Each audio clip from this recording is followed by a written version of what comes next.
Hello, hello, hello. Here is my model as of right now. This is the interface for Inochi Creator, which I will be using today. It's called Inochi 2D, I guess, the whole system. It's basically like a free alternative to Live 2D, since Live 2D, with the free version that I used to create this model here, you can get, you know, quite a lot done. But one of the limitations of the free version is the resolution, like the size of the textures, which is why when I zoom in, you can see like the pixels pretty clearly. Well, it looks kind of alright right now, but you can see it, right? So I looked into this Inochi 2D because, well, being free, there is no limit. Technically, I guess there's your computer limit. Hey, Araki! So, I mean, it's not like I drew this incredibly high quality so you can see the pixels also. But at the very least, I could technically make something more high quality or with more layers, and it would not need to be, I guess, decreased in quality. Are we still drawing today? No, we are not. We are going to be preparing for the rig. So I have been reading the somewhat sparse documentation. Well, I'm sure there's documentation on how to do things in Inochi 2D here and there, but I'm looking mostly at someone created like an unofficial documentation guide, and then there's also the documentation on the Inochi 2D website. So those are kind of my guide. But yeah, this is what I have for the model as of right now. So, you know, there's the rendering on the face that we did on stream. This is what I did off stream in the 2 weeks that went by. I'm pretty happy with how the pants turned out. Like, that looks pretty yummy. And then clearly you can see that I ran out of time for the boots. And you know, funny story about the boots is that you see the laces there? It actually took me like 3 tries to figure out how the heck boots are laced. Which I really should have just looked at a reference right off the bat, but I was like, nah, I can guess how shoes are laced because I lace my shoes. So like, yeah, I was like trying to draw X's and being like, how does this work? So, if you don't know, it goes underneath the flap, and then it goes over the flap, and then it goes underneath the flap. Like, I could not remember that that's how it went. I looked up at a reference, which I should have done from the beginning. But yeah, one thing that I did confirm when I was looking at like the documentation was that you are able to re-import a PSD file. So when I do finish rendering the boots, I can just re-import the PSD file and it should technically replace the part exactly where it is. So even if I start preparing the rig up here, I can like re-import the textures and everything should stay the same except for the part that I changed. So hopefully that works. Maybe it won't. But yeah, that's the model in the main pane over here where you can see things. Let's take a look at the side stuff. So we have a nodes tab over here. This is basically where all of the layers are. So for whatever reason, the layers are reversed from how I had them in the PSD file. So actually, like, these layers down here are the ones that were on the top when I was drawing it in CLIPSTUDIO. So like this is on top of this, which is on top of this, which is on top of this. And then it goes all the way down to like the legs. But yeah, these are basically your layers. And then every time you click on one of these, it updates what's in the inspector pane. Now this is kind of interesting. So I'll take the first bangs. You can see like the position of it. So technically, if I wanted to move this, you can see how the translation part updates. So like, if they were looking left or right, you know, you would tend to move parts left or right, depending on like where the head is looking. So like, it keeps track of all of that with numbers. I don't recall if Live 2D had exact numbers, because I remember when I was doing it on Live 2D, I was like, if I was moving something, I'd select it and then click the arrow key like 5 times. And then if I wanted to repeat it on the other time, I would just remember, okay, click the arrow key 5 times left, or click the arrow key 5 times right. But this one has actual numbers. It also has like the rotation, so like if I were to rotate it, it also has numbers. So you could kind of easily keep track of everything. There's also this sorting. Actually, I'm kind of blocking it, aren't I? There's this sorting number as well. This is basically like the layer number. So if I were to move it from sorting number 1, which it means it's on the top, if I were to put it like 5 or something, it goes underneath. I'll put it back to 1. So that might be useful if you wanted to like, you know, put things in front or behind things. I'm not sure what the texture offset is, so I'm gonna ignore that. This one is interesting. The albedo, I don't really know, but the emissive part is interesting. So you can turn something emissive. I can't remember how now. I played around with it earlier. Ah, here. I right-click this part, and if I say make emissive, wait, actually, let me put it on something that would actually be emissive. So like, this here is the highlight of the eye. So it's selected. And then if I right-click here and choose make emissive,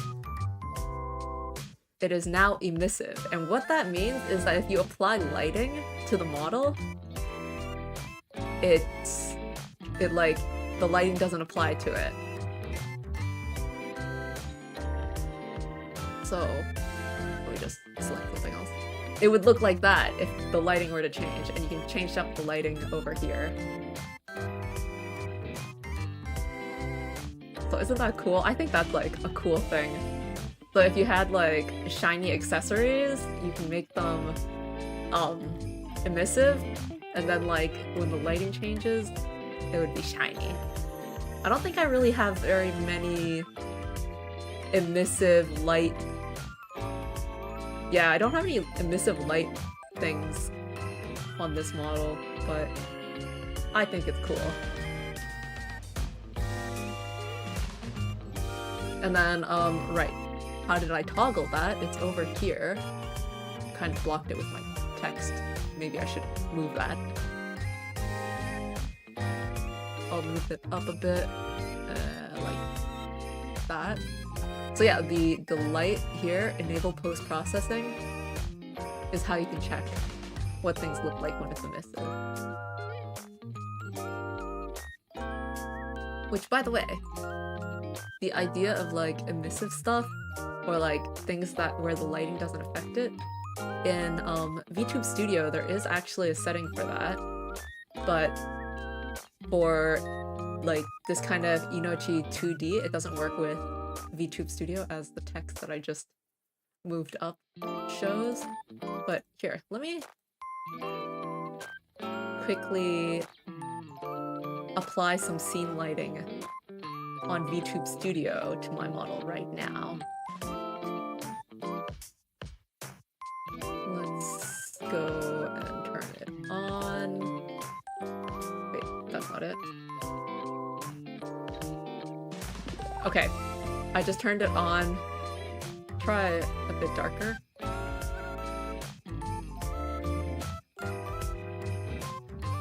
So like, there. If I turn scene lighting on like this,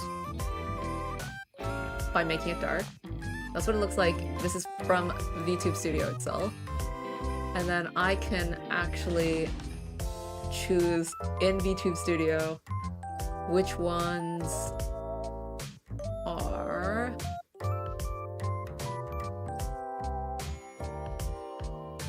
gonna shine. So like, if I make my highlight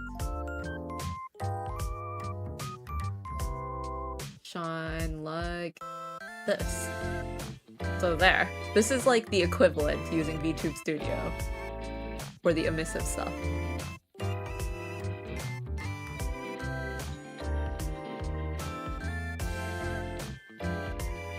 I'll reduce the lighting a bit.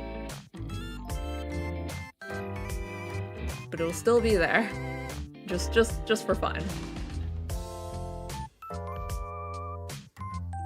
Anyways, I guess I will turn the other highlight emissive as well, just for the heck of it. Make emissive. So that's like what this part is. And you can also change like the emission strength, so right now it's at 100%, but if I were to turn it down, like, let's put it at 50%, you can compare the left and right. Okay, it's not too different.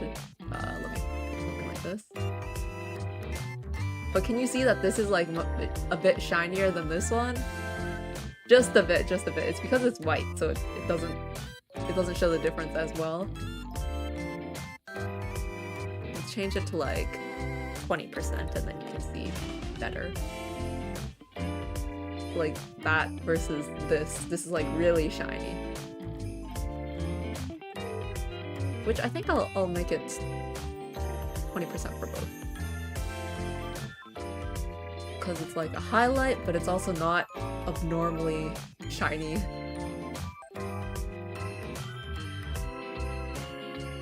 And then we've got masks.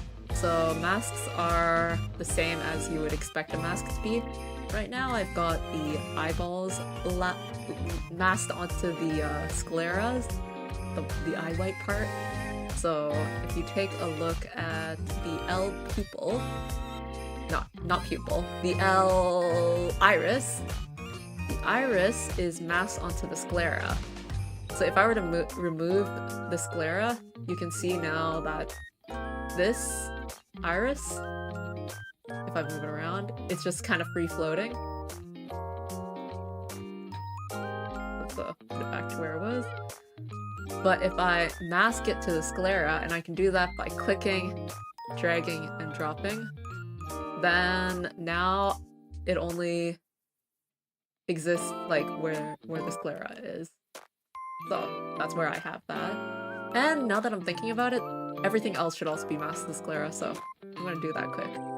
Like the pupil and... where's the highlight? Here it is. So all the parts that are within like the eyeball will not go past the white of the eye. And let's do that for the right eye as well. So the R pupil will go on the R sclera. We already have the iris with it, and then the R eye highlight. What else to have that? So like, for example, if the whole R pupil and iris, like this is the whole thing, when I'm making the eye movements, it would look like that. Basically, is the meaning. Okay, I'm gonna turn off the lighting. Oof. The lights just turned back on. So yeah, that's what the inspector does. And then we have the parameters, which is where everything that moves is gonna get set. And that's kind of what I consider the bulk of rigging to be. But before we get to that point, there is a lot of stuff that needs to be done. First off, in the nodes pane here, I have all of my layers, but there's no organization to this whatsoever. I won't claim to understand every single way to organize these because it's a bit different from Live 2D. But I think the main things would be node, composite, and mesh group. I'm not entirely sure what a mesh group is, so I'm gonna organize everything using nodes. I kind of very basically understand composites, but I also don't really understand composites, so I'm just gonna be using nodes. And if I need to change a node to a composite or something like that, then I will. So, a node is basically the equivalent of a layer group, I would say. But it also lets you transform everything within the node. So I'm gonna make a node for the neck movement. So if you imagine when you move your neck left and right, that would be kind of what this node would be doing. So having selected the node, I have this new thing in my inspector, so I'll call this neck group. And I have it positioned at the base of the neck because that's where the transformation is going to happen. So like when I rotate it, it'll be rotating at the base of the neck as opposed to where it was like in the middle of the body before. And what I'm going to put in the neck root is everything that would be part of the neck. So I consider the collar part of the neck because it's also going to be moving when, like, you move your head. We've got the collar front, and then we've got everything from here down. And there's also the back of the hair.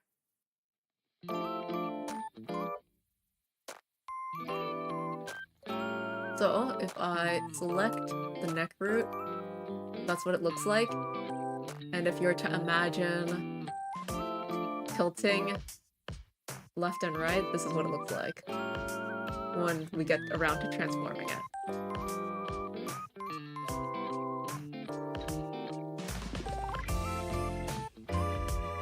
I may not be doing it properly though, but this is kind of where I'm imagining. If this were Live 2D, I would call this neck Z or something like that, for the Z axis for rotation. But looking at the Inochi 2D documentation, they call it a root, so I'm calling it a root. So in the neck node, the next thing that I want to make is going to be for the head. If it were Live 2D, it would be like the head XY, or when, the head looks left, right, up, down, like this thing. So for the head root, I would have everything except for like the neck parts. So up to here. And also the back of the hair.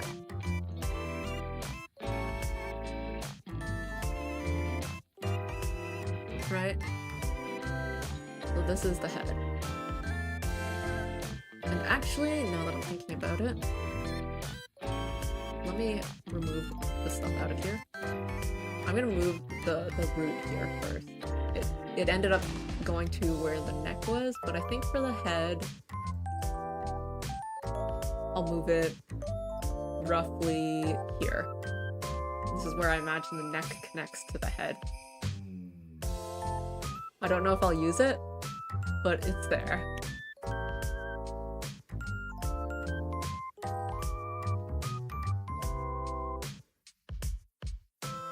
That's the head.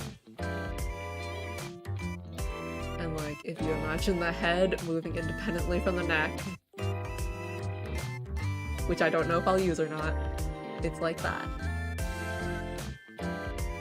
Then we can have, let's make one for the bangs. Because I've got 4 bangs layers, I might as well create a node for that.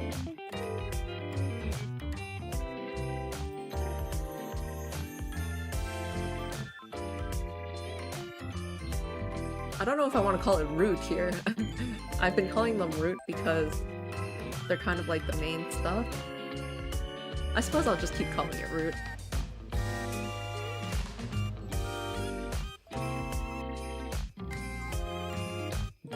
So all 4 of these can go in here.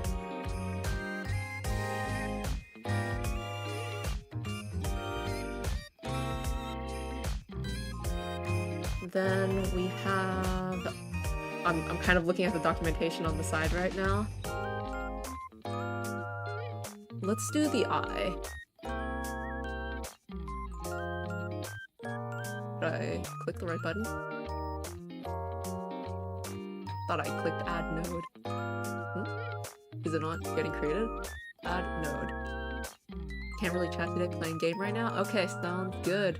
I hope you win. Is that the kind of game you're playing?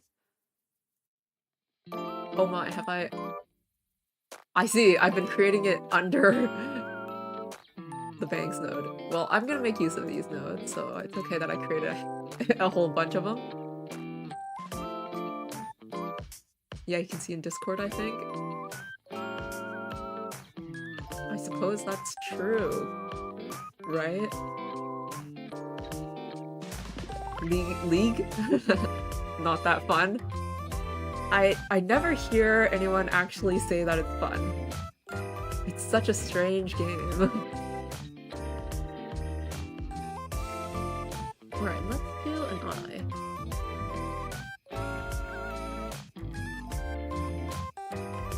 Let's line it up.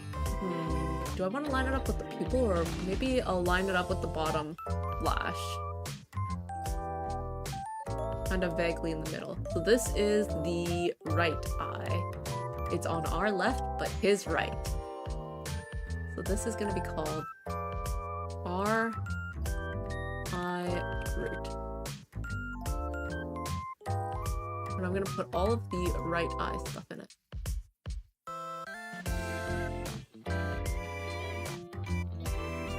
Our eye stuff goes here.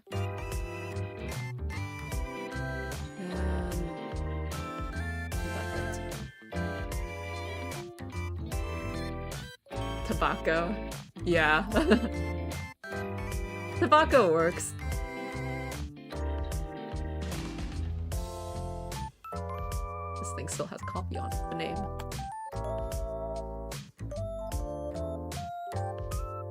Or is it pronounced tobacco?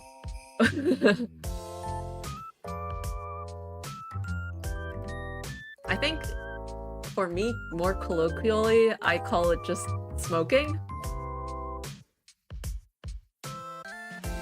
Because people can smoke different things. And then I guess if you're talking specifically about being addicted to like nicotine, then you can specify that. That's kind of where I hear it.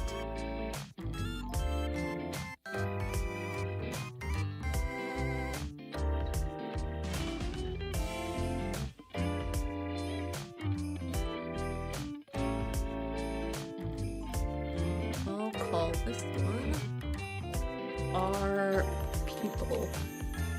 Wait. The thing is, it's well, whatever. Let's call it pupil. Because the iris, the pupil, and the highlight would all go in the pupil root, and then this is gonna be where the XY stuff happens. Let's move this. The middle of the pupil.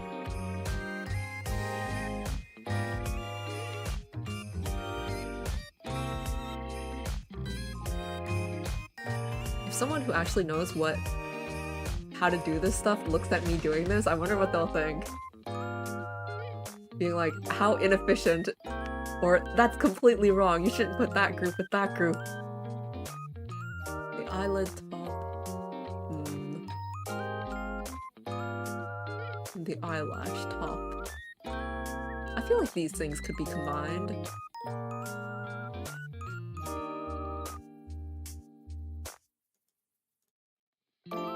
combine them. So like, when they... What would I call this?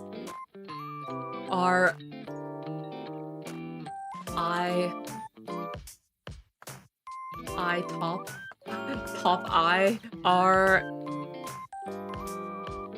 Yeah, top eye root. So both the eyelid and the eyelash would go in there, and then when I'm like closing the eye, I can move them both at the same time.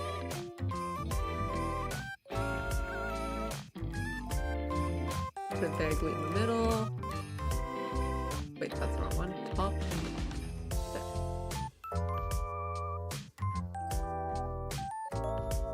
So like, if I were to close the eye, it would do that. Move it together. The side can be on its own, the bottom can be on its own, and the eyebrow can be on its own.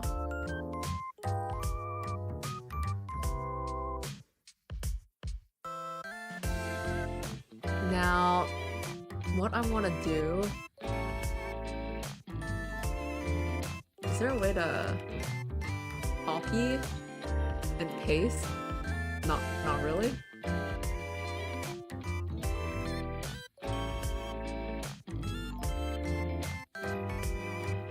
Edit. I feel like there is a way to copy and paste the eye so that I don't have to do the exact same thing to the left eye. So I'm gonna ignore the left eye. We've got a nose highlight and a nose. So if I group those together, I can just call it nose.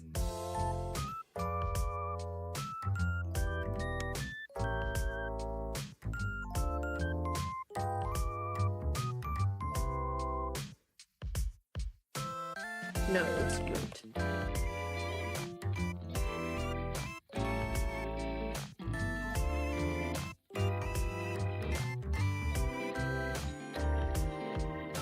Oh yeah, I have the mouth stuff so that they're masked into the inner mouth. So if I'll randomly lift up the mouth parts, if the lips open up, then you know the teeth are stuck inside the mouth. Let's make a mouth root.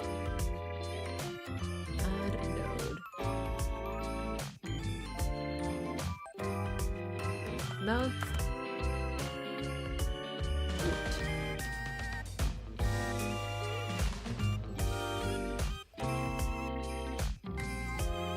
Okay, something that I did here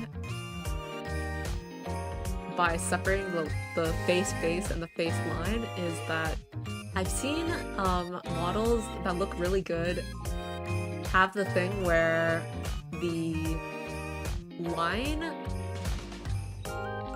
kind of disappears when they're like looking up. So like, I don't have a mask for it, so I can't really show it. But like, you know, if the head is looking up, then like the line on the bottom disappears, kind of thing. I want to be able to do that.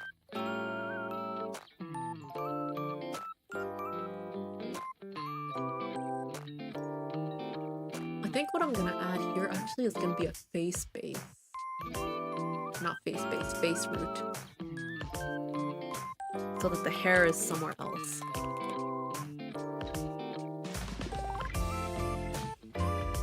Where do I want this for a face?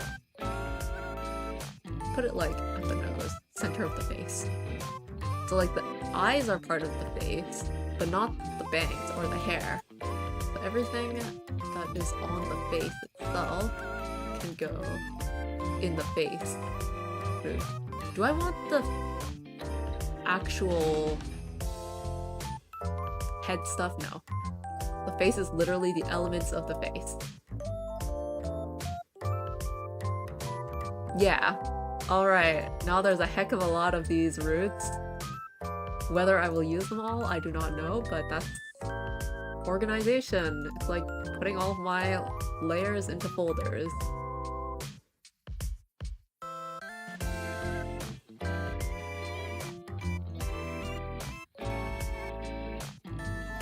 I'm gonna ignore the body, since this is kind of a learning experience. Okay. So that's how the layers are organized. Now for rigging. Something that I've seen a lot of people do, but I never quite did myself, or I have only just started trying to do, is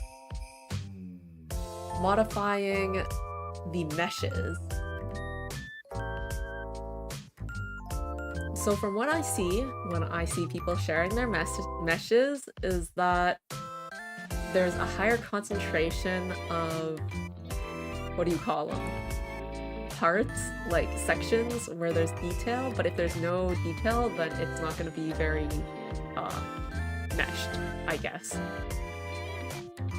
So I'm gonna start from the top because I have no sense of organization. So this is the inner mouth layer, and I can edit the mesh here. So this is what the inner mouth looks like. Wow, just a circle, right?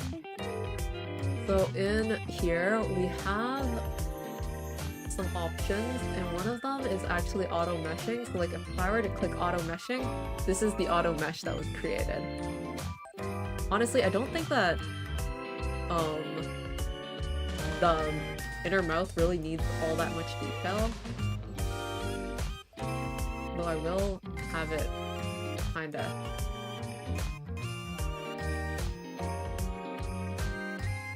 Like that, I guess.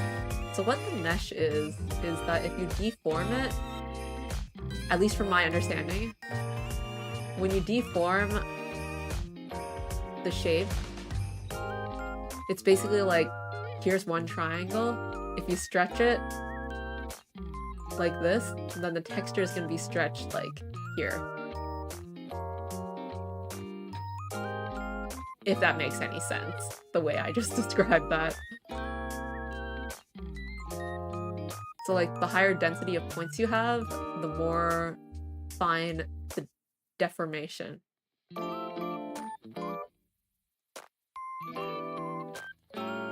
I do think I need to add a bit more, because the mouth can deform a lot, but this is also just the inner mouth. So, well, I will add a bit more, I guess. Now, how do I do it is the question.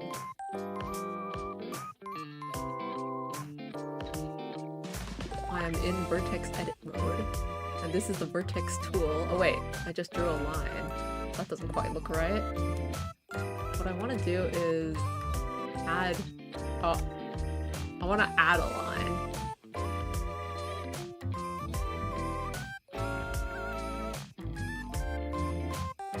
Unfortunately, I can't figure out where the button is. Triangulate vertices. Well, I mean, for inner mouth, this is good enough. It looks nice and symmetrical. Actually, I guess I can show you how this whole thing looks. So this is like the inner mouth, right? So if I deform something, it's gonna deform like based on the triangle, essentially.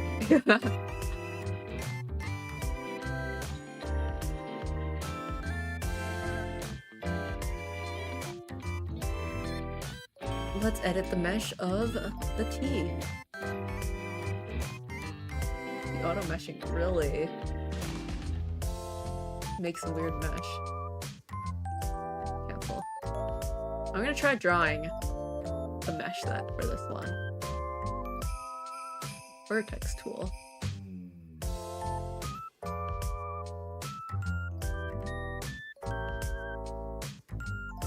Oh wait. This square thing is what already exists. Let's remove that.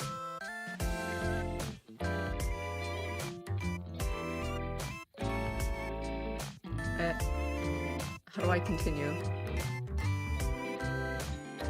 Do I need to use the edge tool? I am so lost. Let's go and erase everything and try again.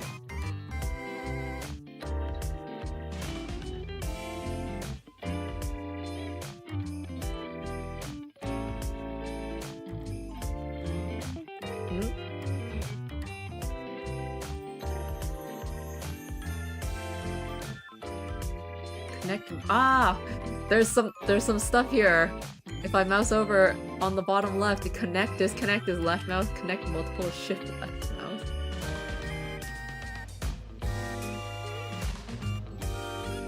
I see.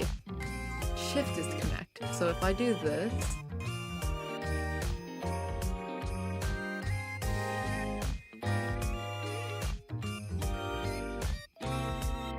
Ooh, I got it.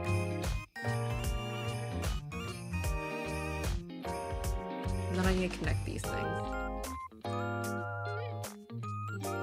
Honestly, one should be plenty here.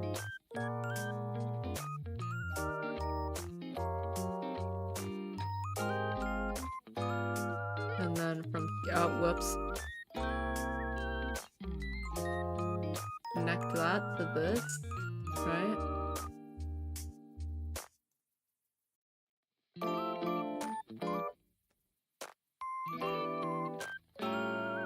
I feel like I'm playing like Lights Out or something. Okay, there. That looks pretty nice. I don't know if it's like good or not, but it looks pretty nice.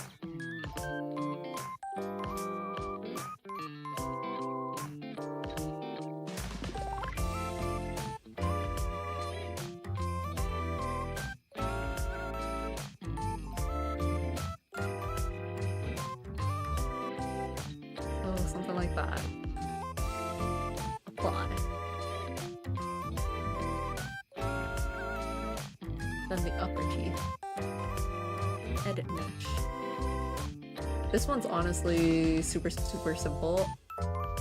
Maybe I will just take what they have and do like that or something.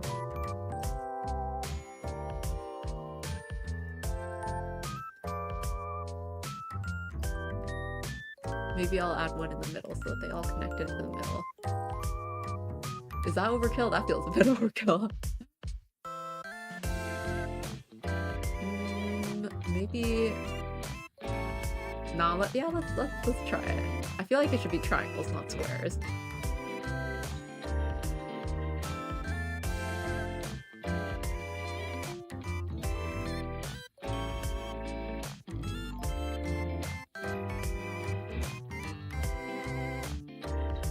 There.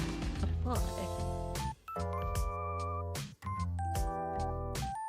Then we have the lower lip. I'll do the same thing.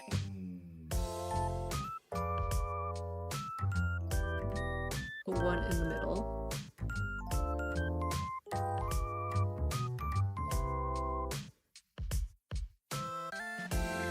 And there. Apply. Wait a moment. Actually, the mouth is actually going to be used a lot. Like, this line here is going to be, like, folded around to make, you know, smiles and frowns. So, let's actually make this part more detailed. Just a bit.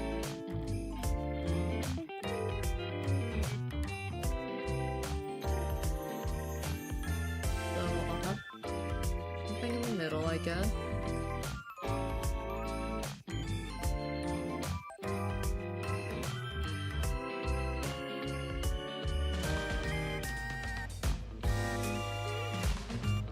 Honestly, do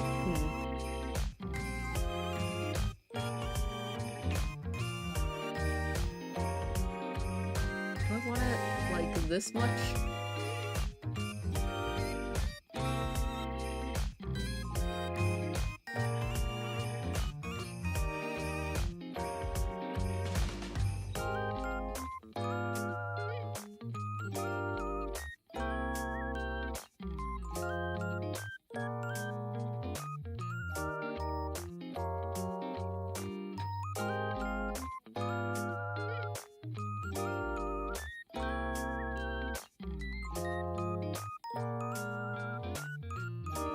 so that we have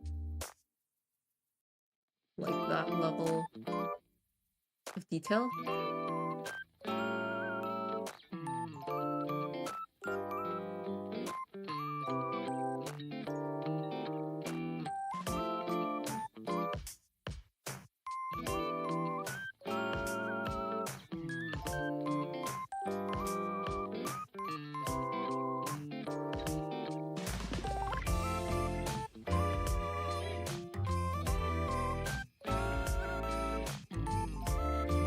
Doesn't need to go too far past the top.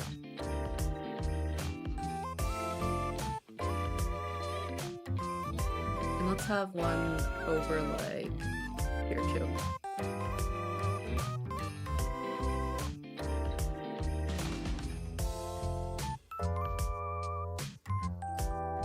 Disconnect this and this. This likely will disconnect this and this. And now let's start connecting lines. Okay, so this line will connect here to here. Here, here, here, triangle, triangle, triangle.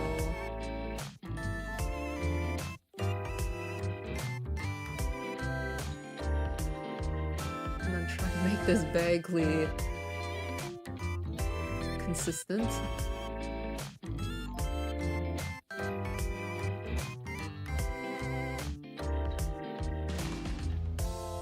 About center.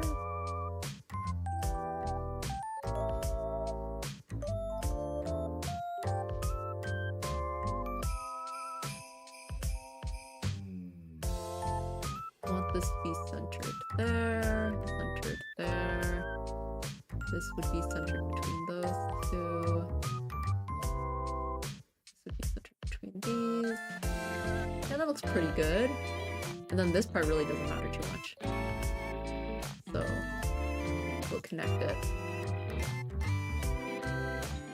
like this.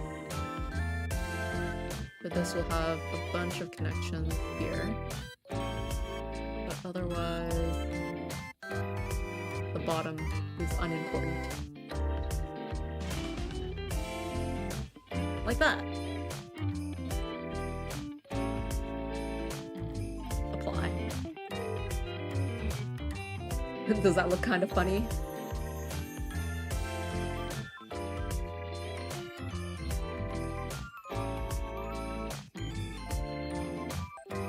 And then the same will go for the upper lip.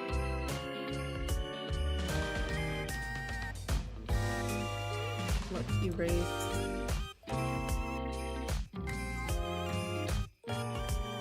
that. And then we'll have something vaguely in the middle.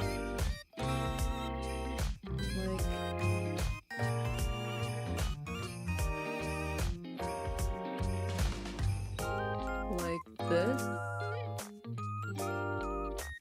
I guess. Then we would have ones here.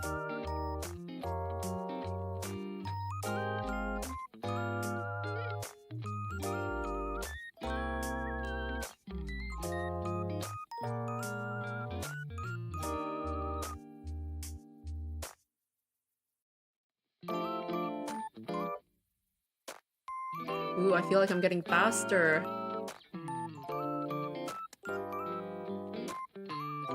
Starting to understand how this works.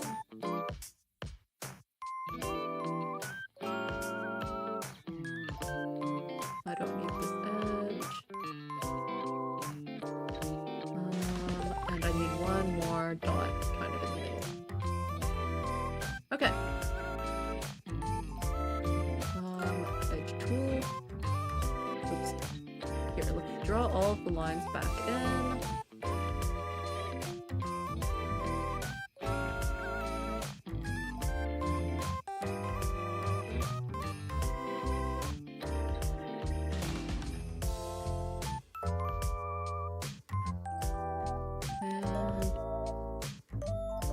Here we go. Just like that. much faster than the first time around. Let me actually move this up a bit. I think that works. Fly.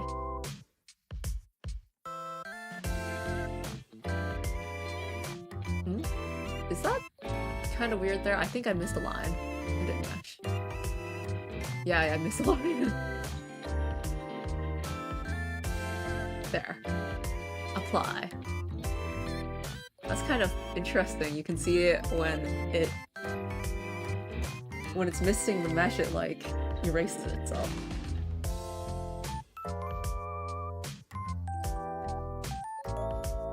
Alright, the nose highlight. Honestly, I don't think this one's too important, so I'll just add thing in the middle and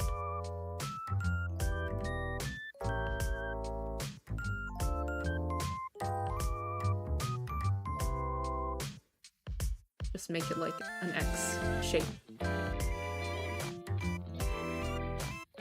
Actually, let's rotate this up. I think this could fit better if I do it like this, probably. Because it's got a certain shape about it.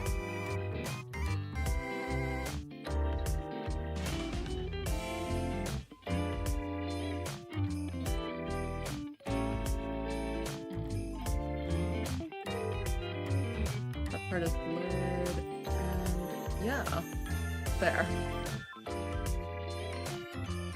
Should deform a bit more naturally like this, I guess. Okay, this nose, I'm gonna leave it. That's pretty much just a dot.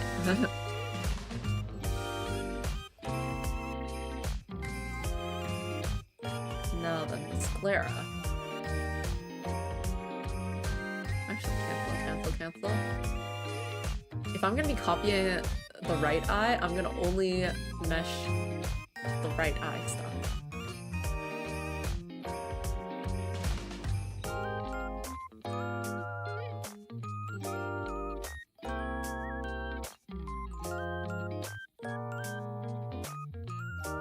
Let's erase what we have here. And see if I can come up with like a basic mesh that isn't too detailed, but also isn't undetailed. Let's just draw like a zigzag pattern.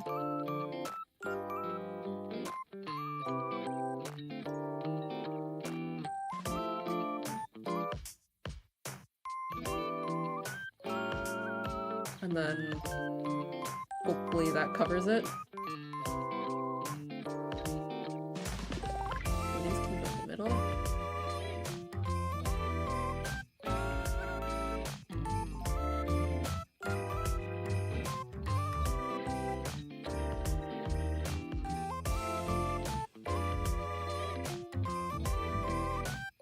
I'm not quite sure how these lines will work, but yeah, okay.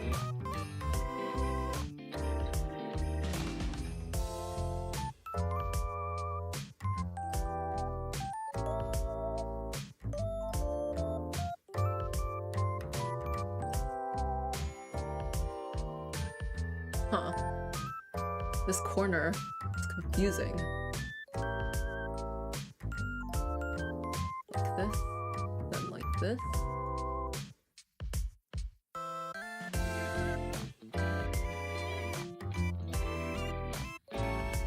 Okay.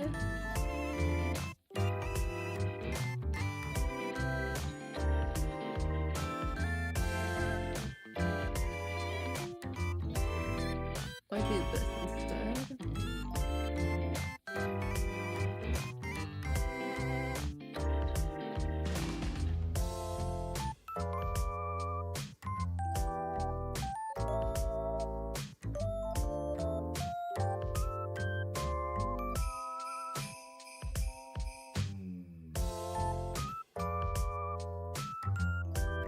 Okay.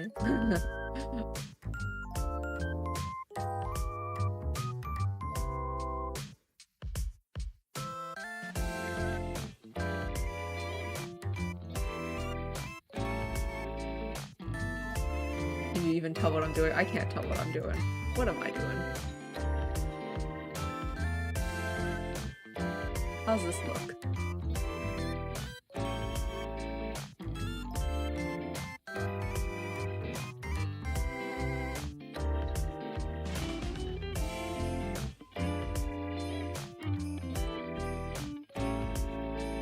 If I do it like this? Question mark, question mark.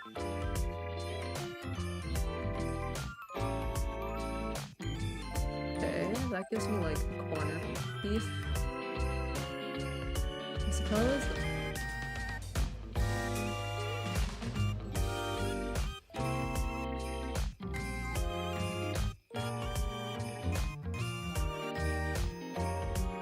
And then this like goes around here.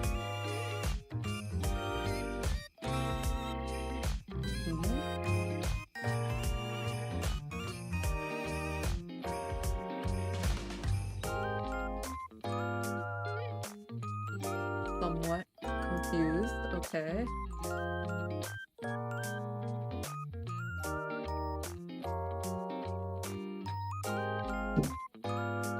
Alright.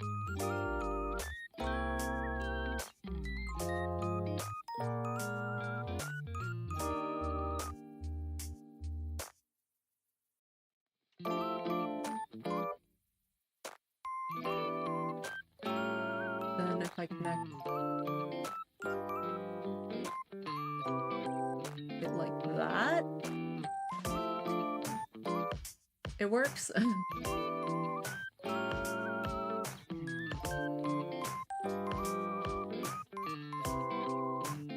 The theory of how meshing works. Boom. Maybe I don't need 2 of these. Maybe I just need 1 of them. Yeah, that looks fine.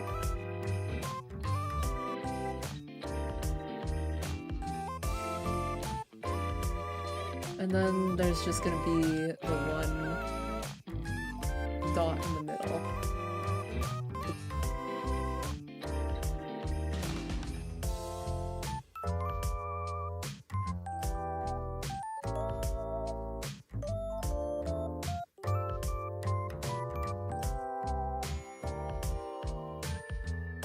That looks kind of reasonable. Looks like there's some kind of logic to it.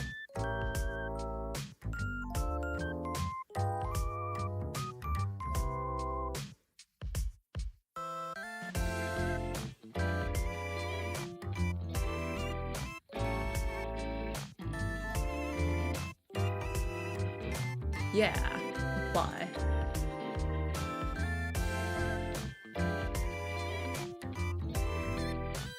The highlight is gonna be static. The iris is gonna be static. The pupil is gonna be static. Like, they're not gonna bend around and deform. Now the eyelid top is gonna move around. This one needs to be a good mesh.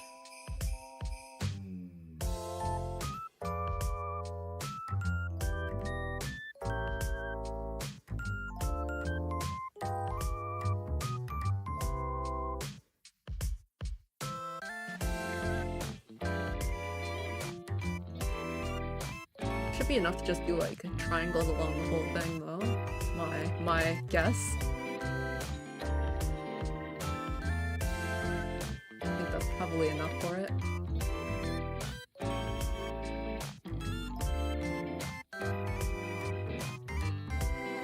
Since the resolution is so low to begin with.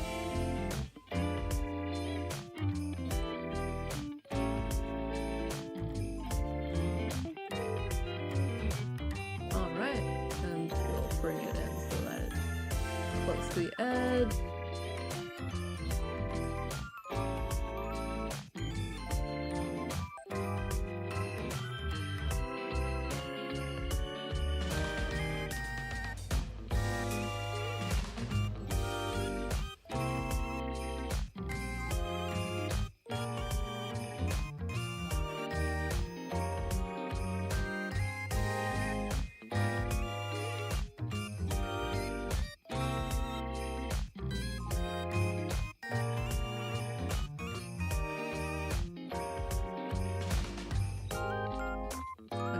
another dot here.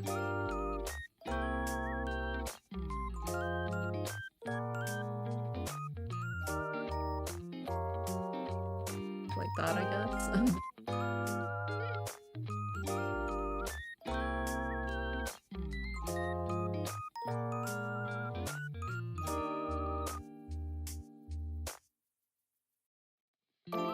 Yeah, let's go with that.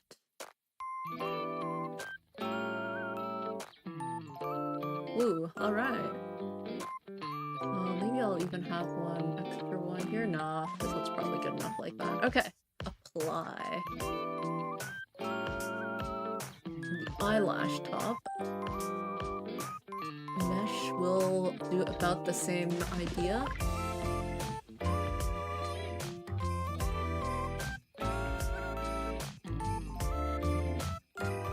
So we'll have triangles.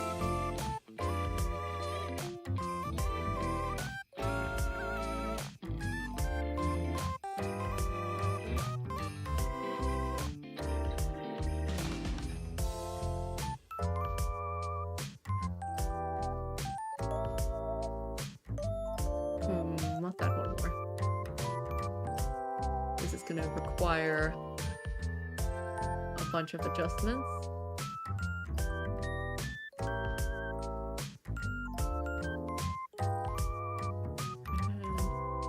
Here. So we've got start.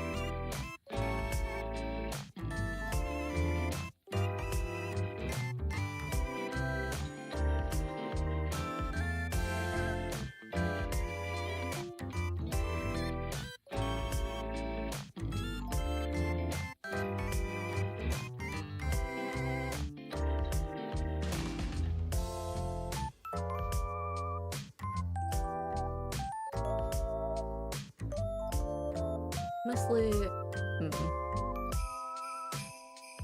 this thing hardly has anything.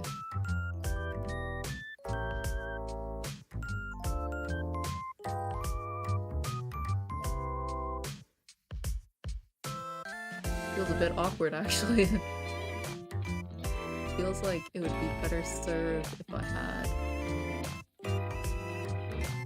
this here, like this, and then another one up here.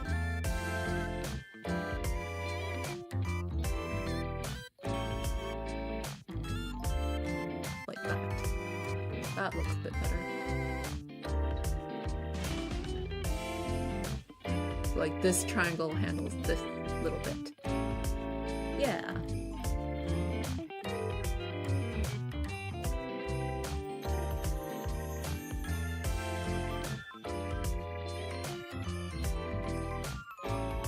This is pretty tiny.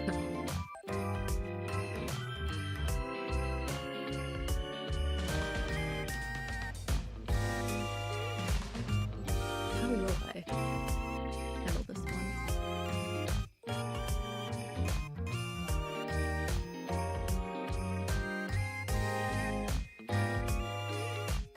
I think it's just like gonna be a shape sort of deal.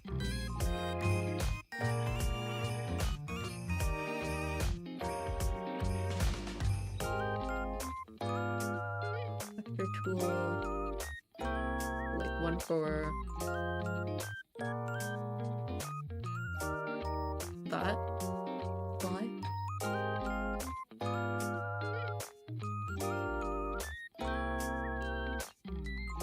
The bottom eyelash probably won't actually move all that much. Yeah, I think I'm good with this one being a dot in the middle. Maybe I'll add one here and one here.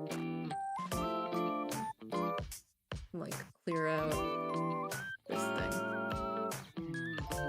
so that I can do this.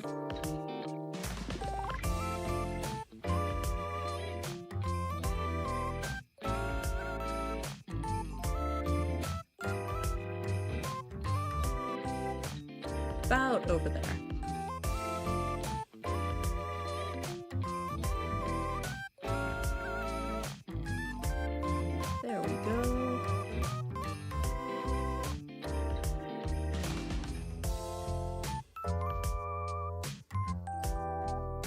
And then the eyebrow will want to have a lot of sections so that I can do like brownie faces and stuff.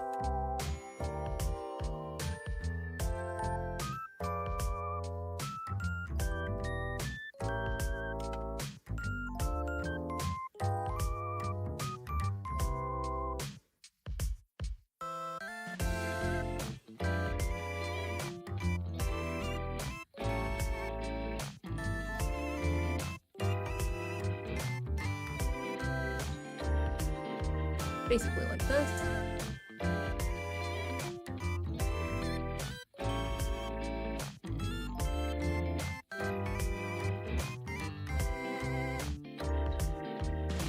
Ooh, look at the speed.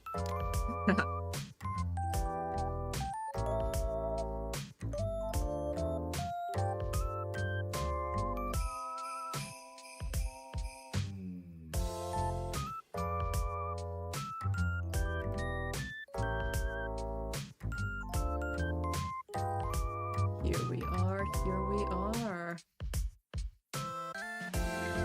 Just like that.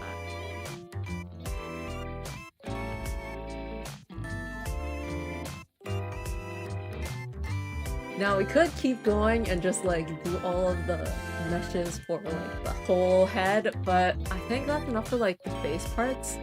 So let's look at how parameters work, as in the parts that actually make things move. Parameters are the same idea as in Live 2D, except we start with none. So we have to create them ourselves, so we have to add the parameters. So I'm gonna add the blinking parameter, and that will be a 1D parameter that goes from 0 to 1. So basically this is the parameter from 0 to 1. Blinking is like eye open, so 1 is gonna be the eye is fully open, and then 0 is gonna be it's blinking, I think. Honestly, I don't remember, but if I get it wrong, it should be pretty simple to just switch the 1 and the 0.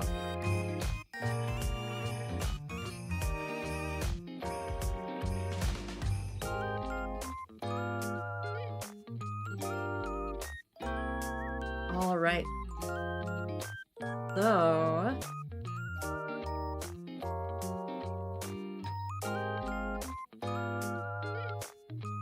you know what? Before I do the eye blink, let's do a 2D parameter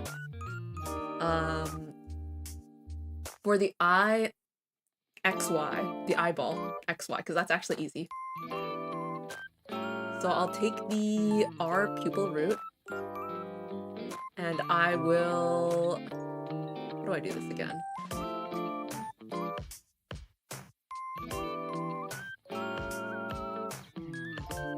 R pupil root. Arm parameter. Ah, there it is.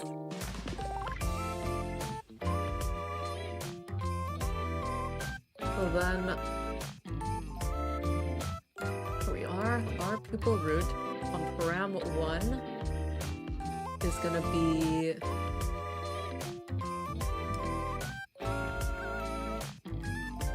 moving... the transformation is gonna go from 0, 0, 0 to like... if I move it, it's gonna be...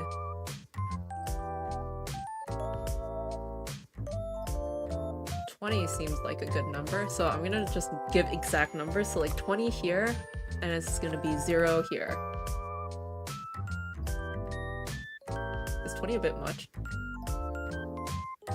Also, the RI highlight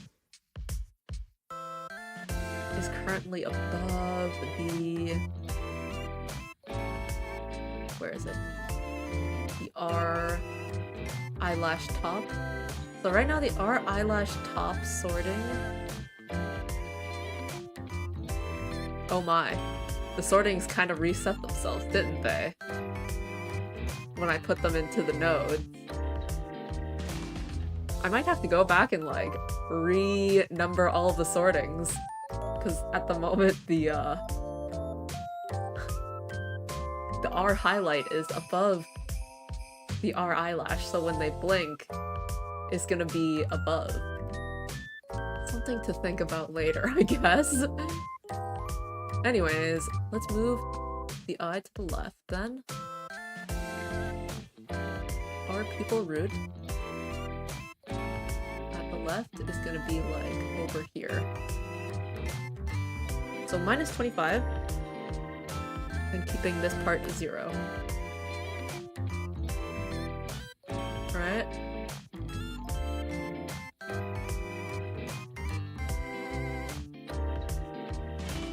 Maybe instead of 20, let's go like 18. Maybe even 16.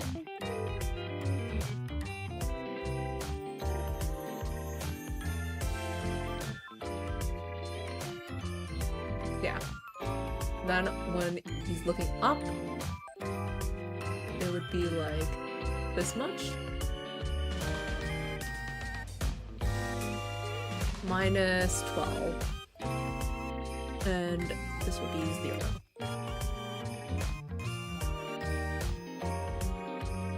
He's looking quite up, but I don't think it's gonna happen that often when you're looking up.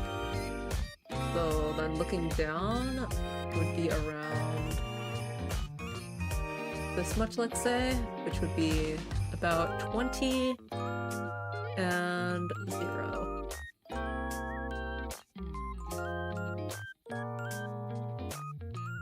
Alright, so that's this. I'll stop arming the parameter.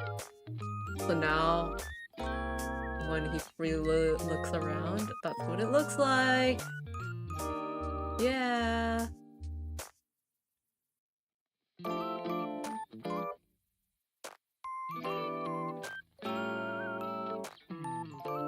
Alright, let me rename this parameter. This is gonna be called edit properties, and I'll call it, instead of param1, this is gonna be this is the right IR XY. Save. Actually, it doesn't even be IR. You would never... It's just gonna be IXR. And then like the left eye would also have the same thing. When I copy and paste it.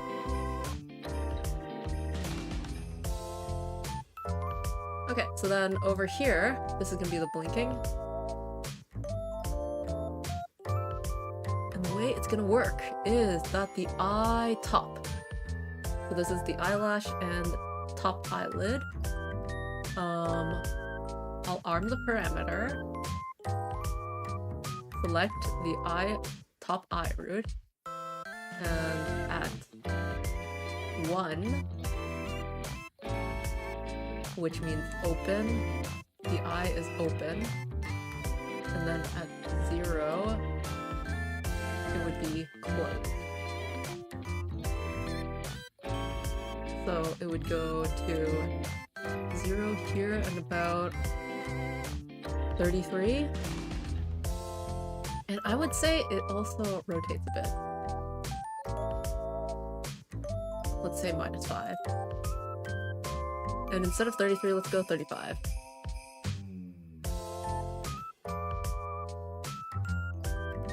And when it's normal, everything is 0. So if I stop arming that, it looks like that when blinking. Okay, it's really rough right now. Oh, hey Renox! So then I want to squash the sclera down now. So I'll arm the parameter again. And this is when I'm going to use the scale one. It's been a long time. I guess it has. So I want to scale it down like this. Right, so this one scale will be the same. This one can be like 0.2 or something. And then it would also move down to like 19. Maybe even 20. So that's the blink. Oh wait, I put it on the wrong side? That's funny. Okay, in that case, 21 and 0.2. 21 and 0.2. 1 and 0.2. 20. Okay, so here.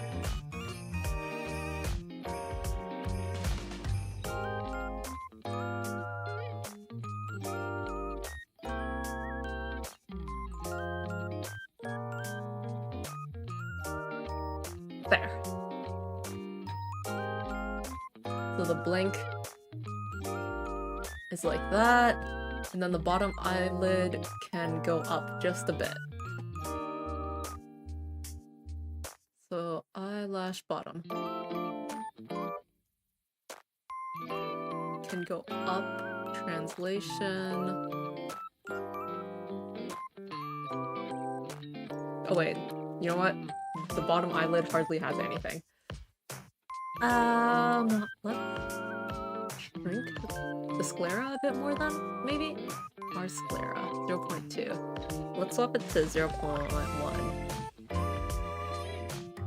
Yeah. And in fact, let's move this down a bit more, from 35 to like 38.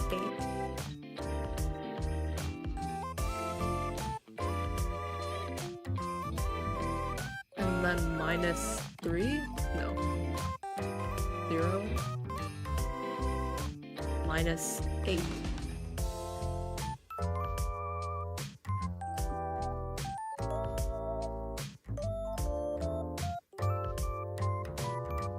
Let's stop arming the parameter, so the natural blink looks like this.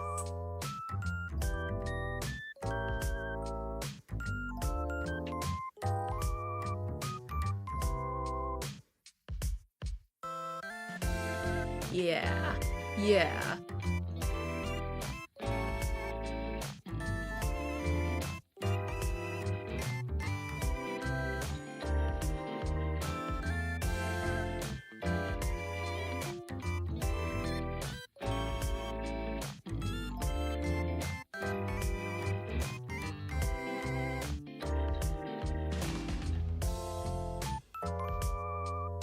And then we would have...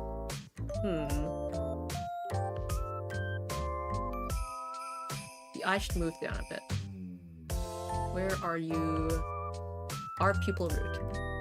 I'll arm the parameter. And basically, when the eye blinks, the pupil should go down a bit. Let's make it go down by...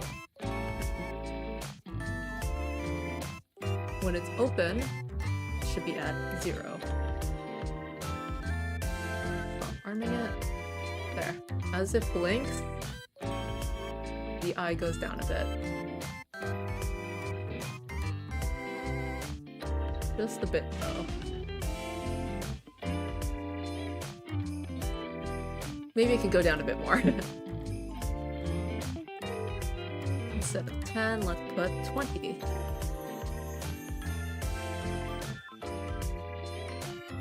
Do I believe in Lord Christ? No, I do not. Well, depends what you mean, but for that kind of question, the answer is I do not.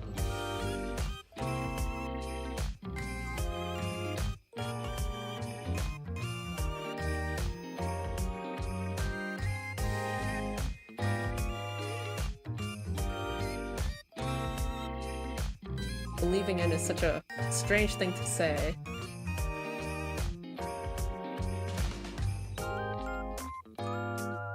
Or believing in noun, I suppose, is a strange thing to say. You're not believing in a certain thing, you're believing in a noun, you know? I look up and then also close it. I look to the side and then close it. I look down while closing.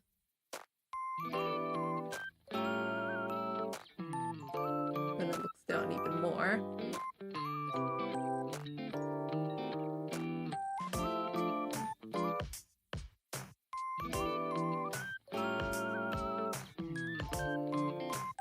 Culture. Culture feels more tangible than religion, I find.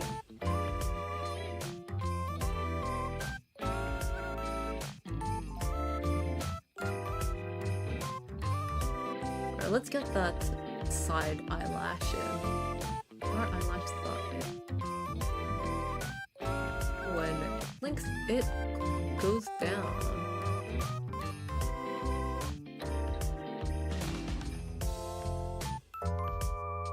Huh, interestingly enough, the transform is not at 0 by default.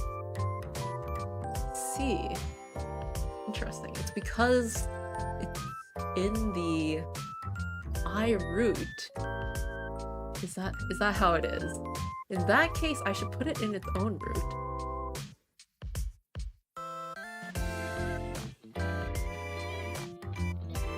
Take both eyes towards its nose. I mean, that's just a matter of transforming it.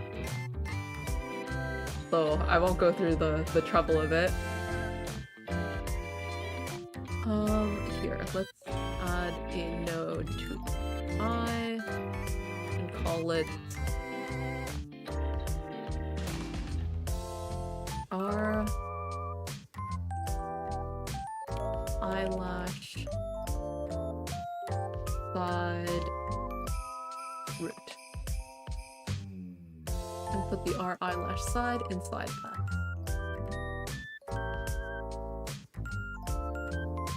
Actually, before that, I need to put it here. R eyelash side, put it in the root.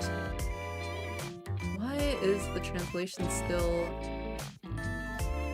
towards the center?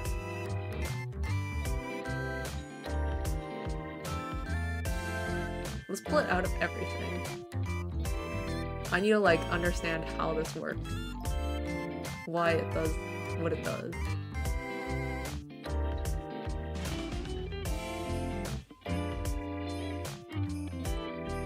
R eyelash side and the R eyelash side root. Translation is 0.0.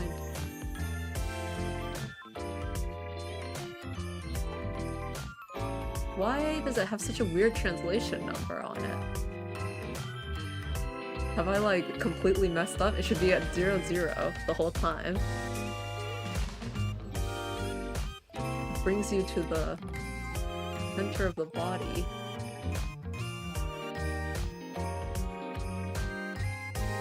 Lock to the root node.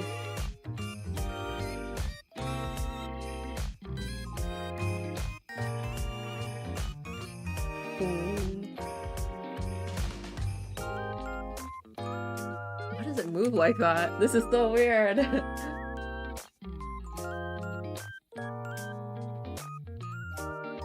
Inochi 2D. How do I put it? Translation. Not 0.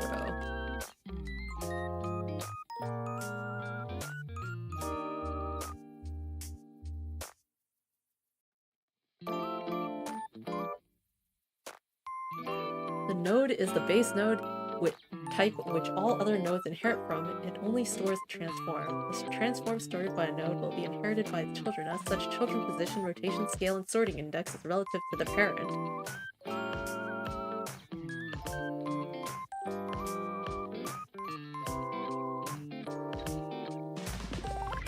Locked root node. This option allows the translation, scale, and rotation to be independent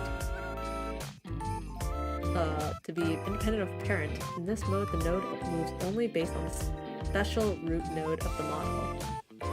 This is useful if you have some static element you want to only move when the model itself moves.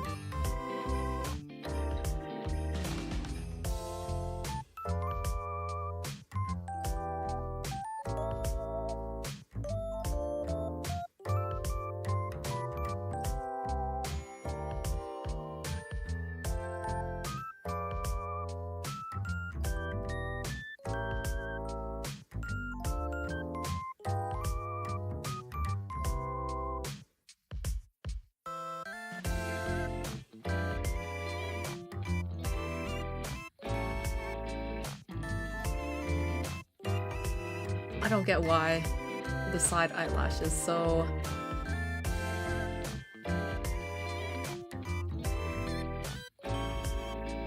Is that such a different translation?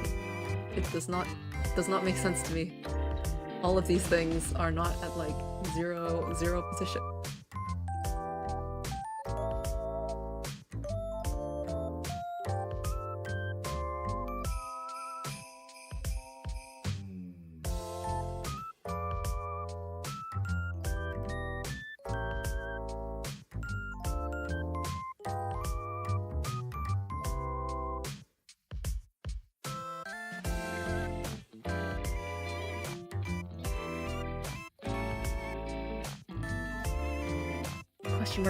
Question mark.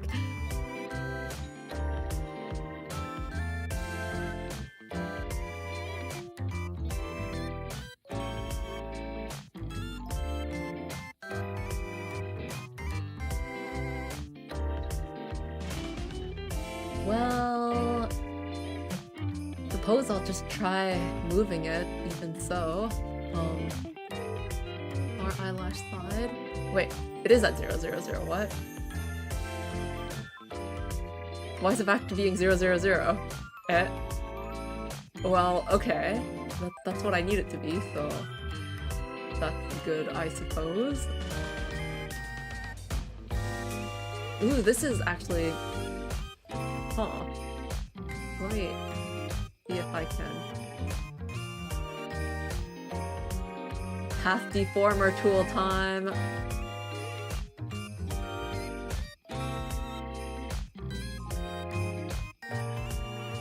How do I do this again? Switch more tab. This is how you deform something.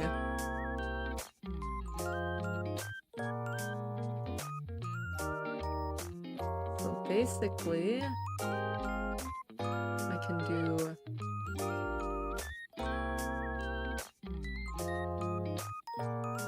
this to deform it.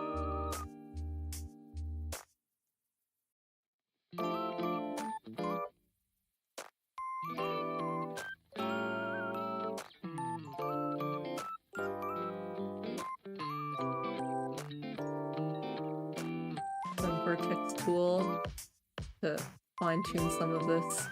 This is how the mesh matters. So, like there.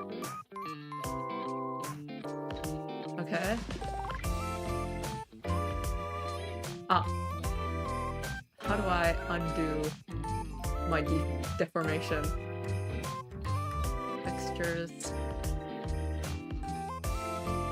How do I do this again? Boy. Do this. Bring it back.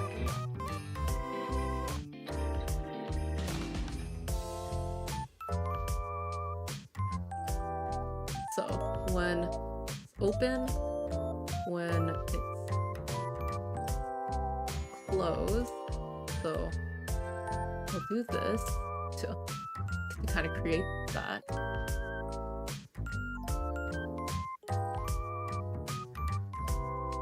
You know, like, set this thing. Then when it's closed,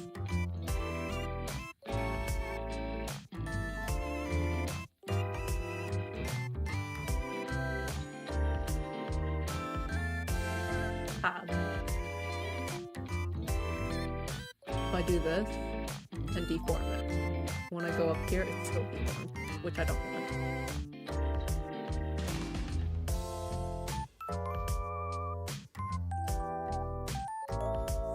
Position? I don't really understand. I move it down here. Move the form.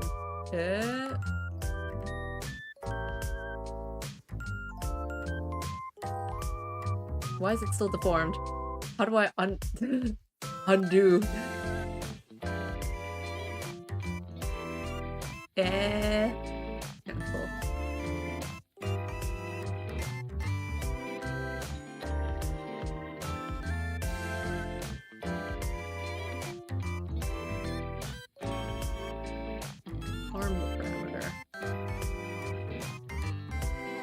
Like originally,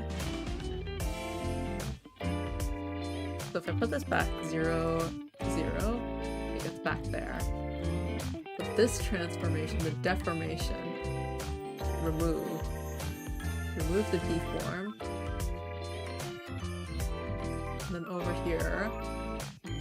eyelash side. Remove.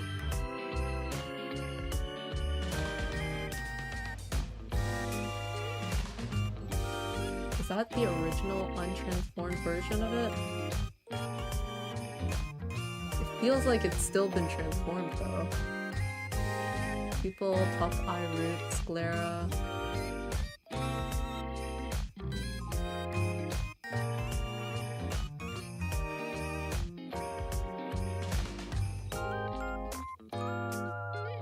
I guess it's good. Let's try this again. How do I even like bring it into the bindings?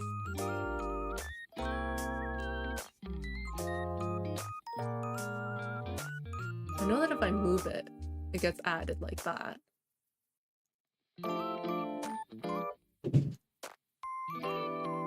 Right? In fact, I can remove that.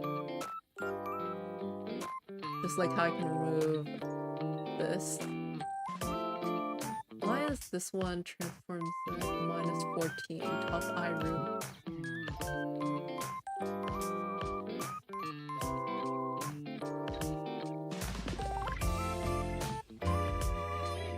Well, so then this eyelash side, I'll move it like here.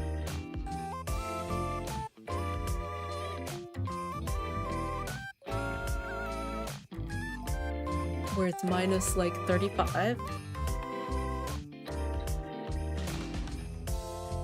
And then path deform it.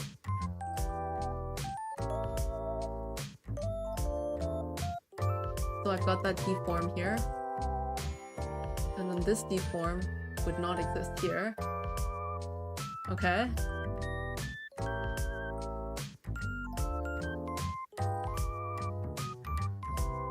So if this moves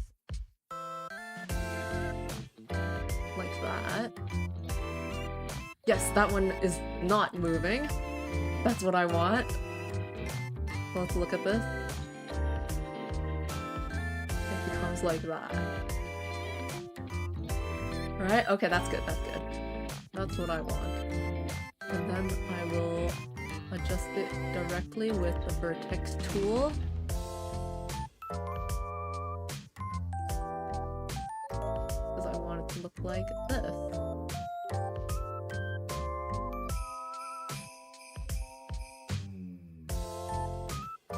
Okay.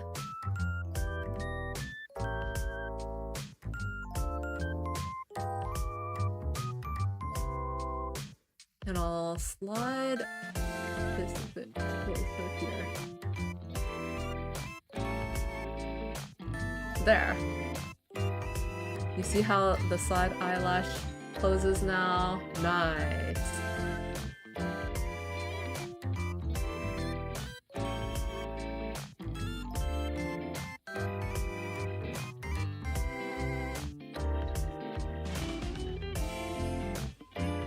Now I want the bottom eyelash to go up just a tiny bit. So up like -1.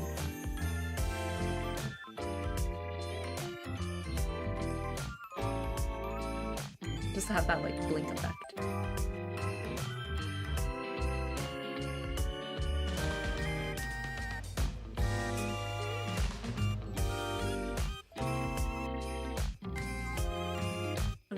I'll have the eye white, the sclera, move up just a bit, I think.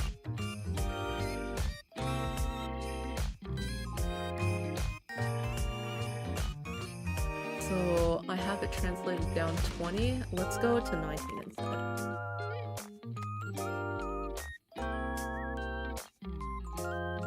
Nah, 19 is too high up. Needs to be 20, but the scale can be even smaller, 0.5? I mean 0.05? Is that too small? Let me select something else so I can see this closely.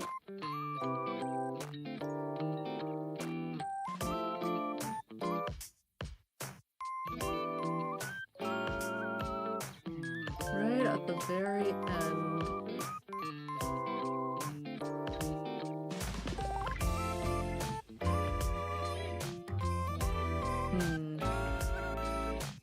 This part where it gets a bit messy needs to go lower, I think. Our sclera at the bottom instead of 20. What if it's 21?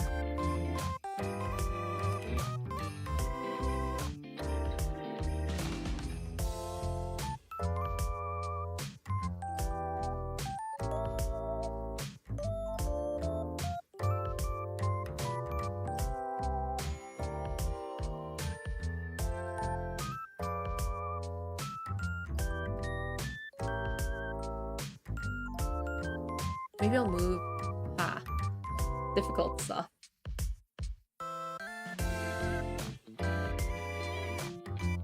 Because the shape of the eye actually changes a bit as well, honestly.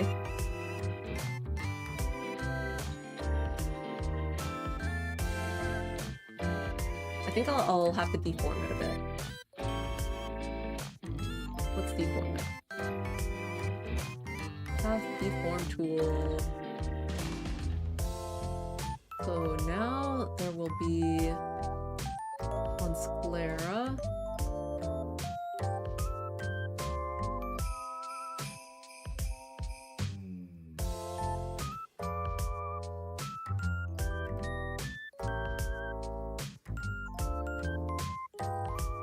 To deform.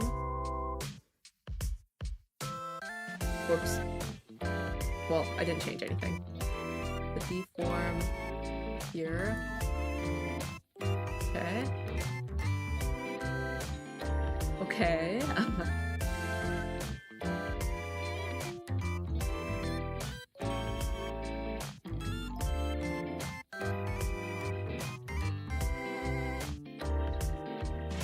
So that sets my deform line, and then I should be able to move it down, but for some reason my computer is getting the fan noises are going up right now. I'll wait it out a bit. Are we good? Feels like it's not doing anything. Am I stuck? Why is this one moving? Why is this one moving?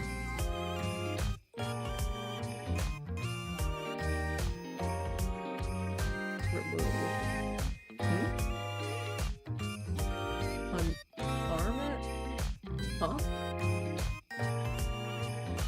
Did I change anything?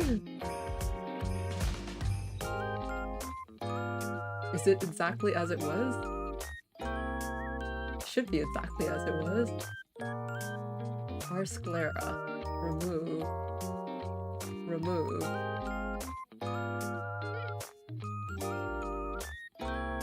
It looks normal. Hope it's still normal. Deform. Path. Deform.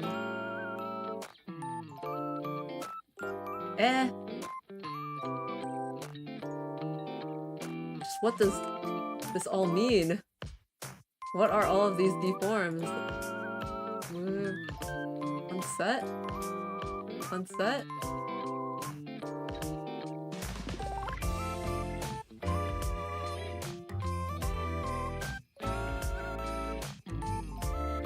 Maybe I'll just modify the actual vertices.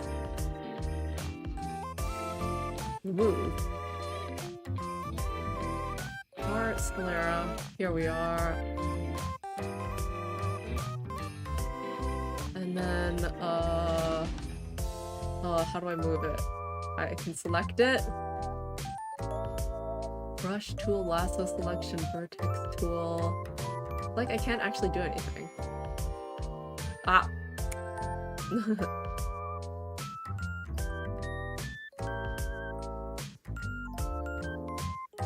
Oh, maybe I need to select everything and then path deform tool. And then move it? No? Oh my gosh. I don't understand.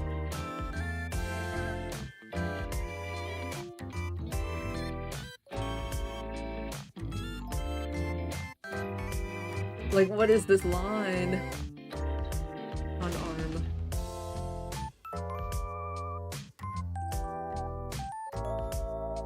Like, it is almost perfect. Like, the eye does close. It's just like right here where it doesn't line up perfectly.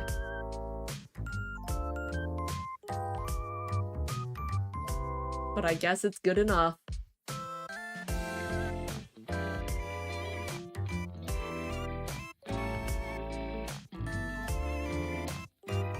Oh wow, I totally removed the pupil movement that goes down when you blink. Did I? Our pupil root. Transform to like 20. From 0. Eh. Oh yeah, because this guy is around.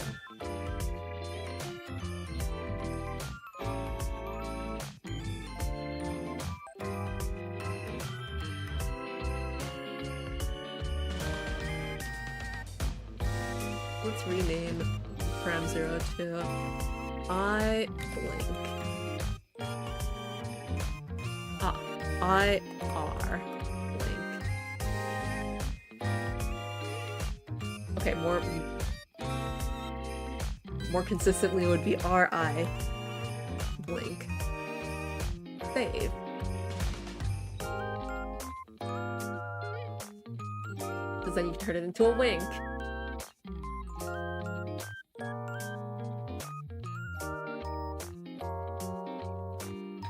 And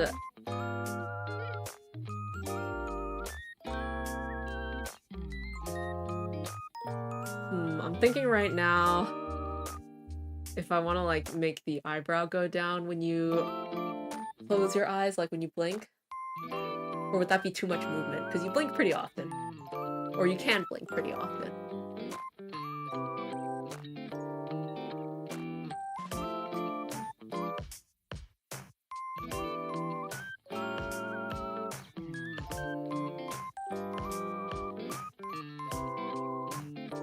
You know, I was gonna make the shine of the eyes go down, but like under the eyelash, but it kind of looks nice having the highlight of the eye go over the eyelash sometimes. Like it kind of emphasizes the shininess of the eyes. Like, let's turn on the lighting.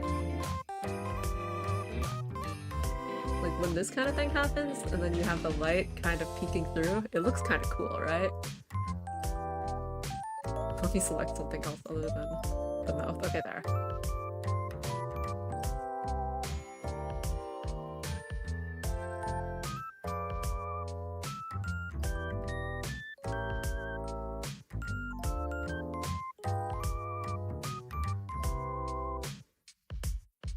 I feel like when you look down, it might be nice to have the highlight go up though. Let me experiment a bit with that. Where's the eye highlight?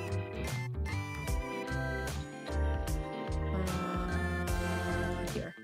R-I highlight. When you eye XY and the eye goes down, I will separately have the R highlight go up. Like this much. -12. And then when it looks up, I could have it go down a bit. Like -6. Yeah. How does that look?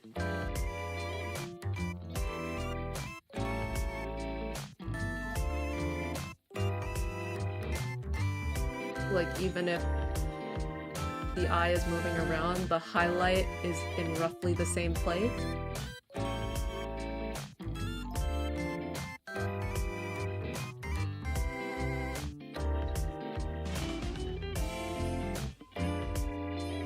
It might be a bit extreme going down to the bottom though. I'm gonna reduce that.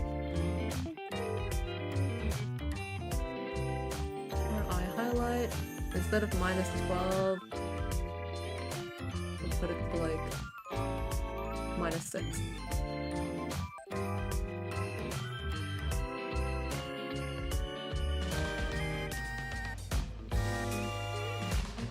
Like looking up, it looks like this.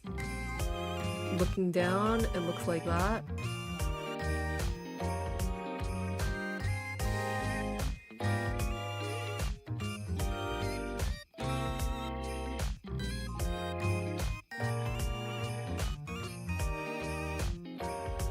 This is kind of cool. The way that it cuts off, it almost makes it look like the eyelashes are kind of cutting it off.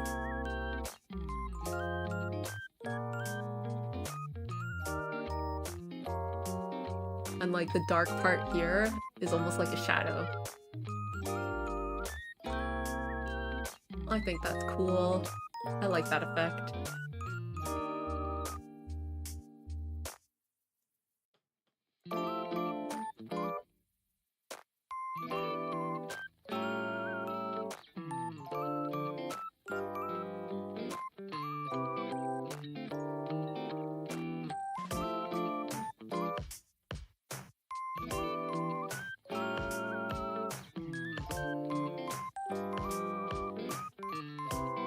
What else can I do with this?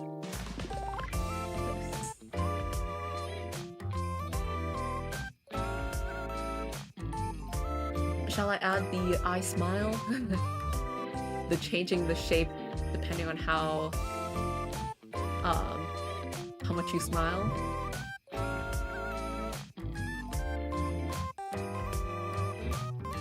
Let's call this eye smile.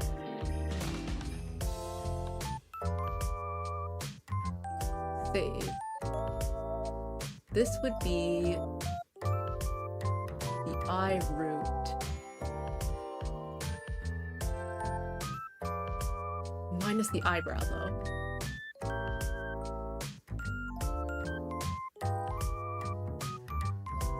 Or would I include the eyebrow?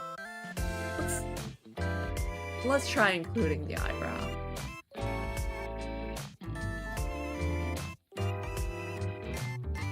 So I will arm this with eye root.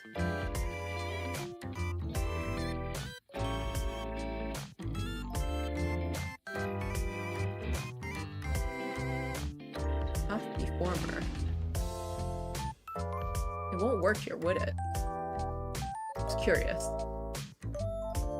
Yeah, the only thing it can do this is kind of funny. It can't mesh deform. It can only like rotate and this is kind of funny. This is the whole eye plus eyebrow shape.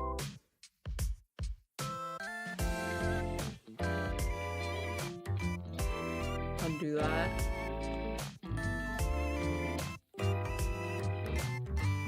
Let's remove the arm.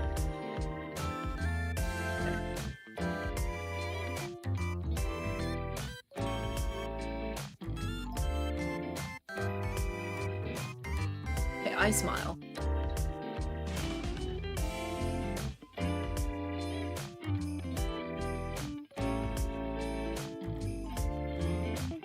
Because you can't adjust the mesh of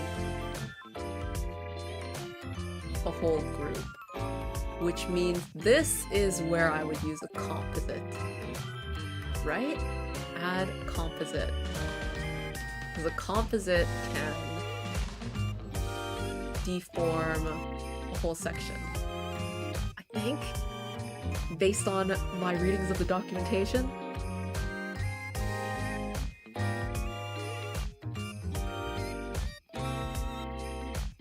Is that how it works? If I arm this parameter, the unnamed composite, I don't see any mesh that I can deform. Brush tool. Like, I don't think I'm doing anything with this. Unnamed composite. RI root. undo that. Whatever it is that I did. Okay, composite is not the answer. Do I just have to do it individually for each part?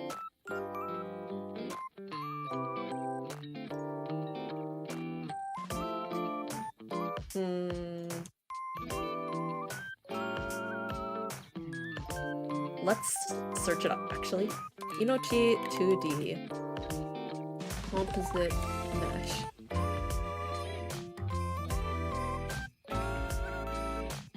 Group in mesh group. Oh, that's what it's called. It's not composite, it's mesh group. Add mesh group. And then this is the one, which would be RI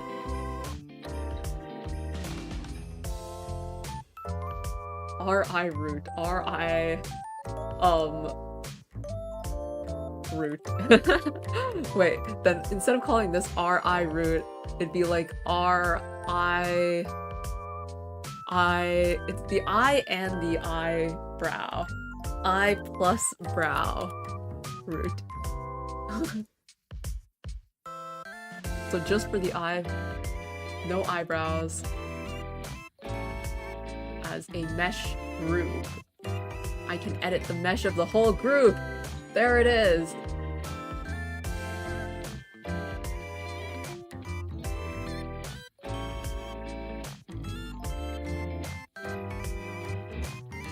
But the thing is, how does this work with...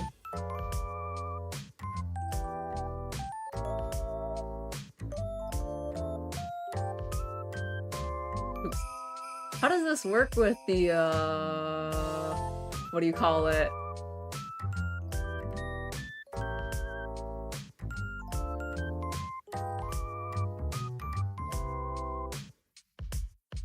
I have no clue what's going on here.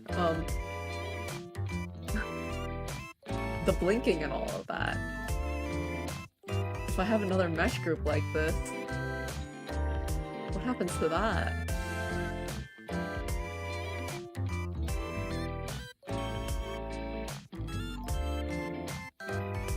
Maybe I can get rid of one of these. Put this in between.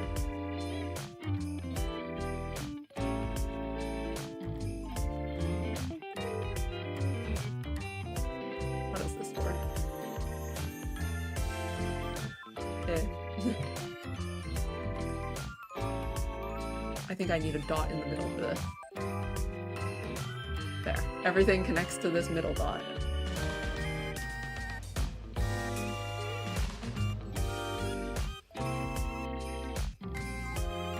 There we go.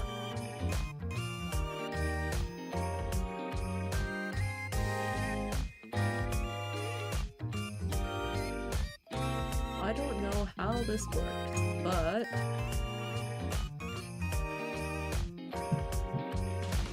I will use it, I guess. And I need more dots. One here. One here. And then let's erase.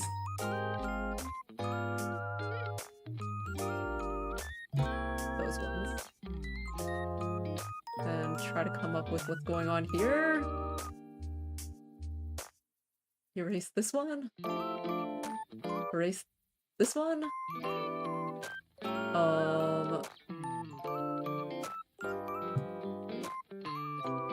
that work?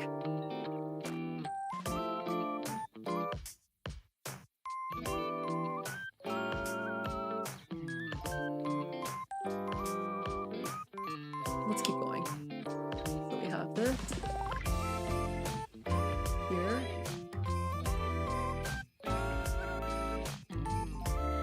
This for the corner.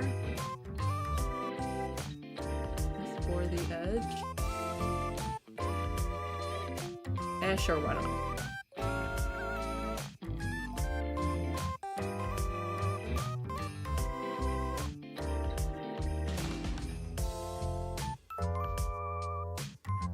Let's pretend that works. Okay. For I smile, I'll arm the eye root, and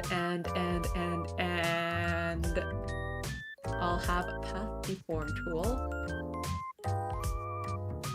So that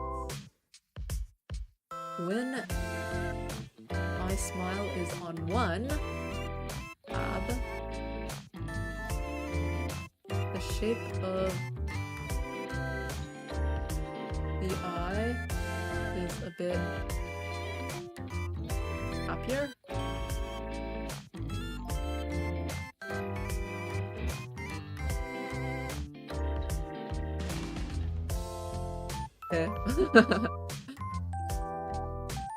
Why does it feel kind of awkwardly deformed? Yeah.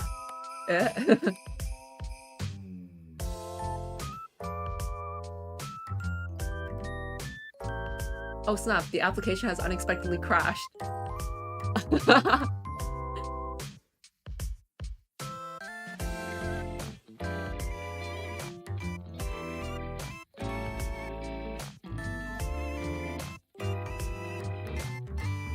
Clearly, I did not use that properly.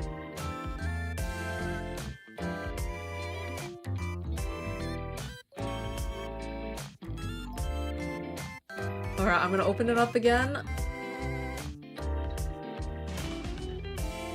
Give me a moment.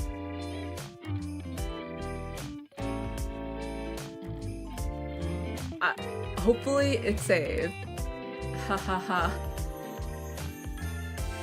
Let's open up the recovery. Yes. Okay, the recovery file looks good.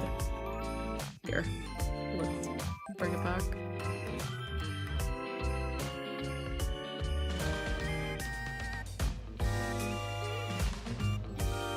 There we are. Sort of emphasizing back to where it was. Okay. Yeah. Nothing happened there. Me trying to get the eye to smile with a composite layer, yeah. Oh, I think I might need to redraw the mesh. You know what? Since I don't understand how to do it properly, let's auto mesh this thing. It's not auto meshing. Okay, never mind. I'll do an ultra basic one so that I can see if it'll just crash again. I'll put like 1 in the middle. The most simple mesh.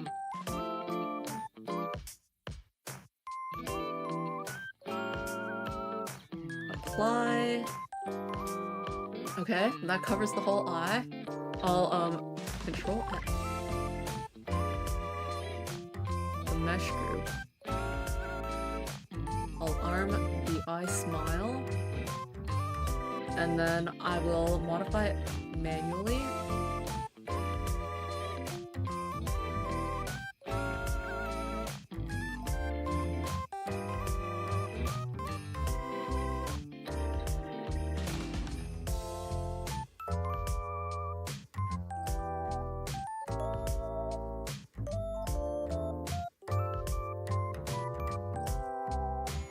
As you can see, I did a very, very rough smile. Basically, make it a bit more round.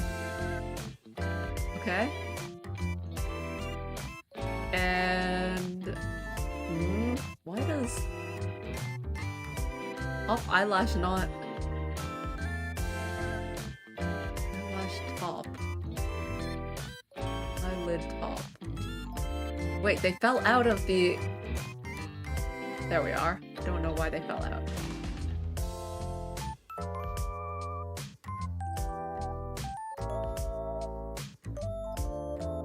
What the heck happened to the side eye thing there?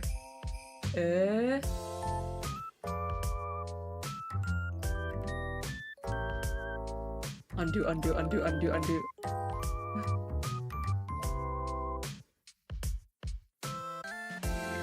Okay.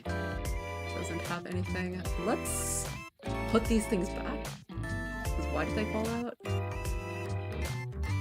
And we'll try this again. Try this again. Ah, I lost my mesh again. Why does this keep happening? Wait, the eye... Top eye root. Oh. Huh? Oh, so something that's in a mesh group can't be in... Is that how it works? Like, if I edit the mesh... Yeah, you can't have, nodes inside a mesh group, apparently. Can you have a mesh group inside a mesh group? Let me try. Add a mesh group. And instead of the pupil root, if I put these inside, like, a mesh group, what happens? Can I see it? Selected on the wrong thing. This one. Oh, you can have nested mesh groups! So instead of nodes, maybe it's better to nest mesh groups. Then why do they even have nodes in the first place? Okay. Then... I'm gonna do this. Our pupil root.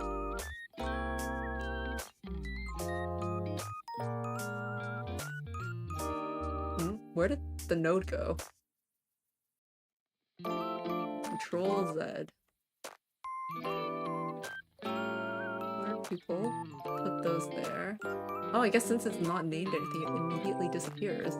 That's kind of cool? Interesting?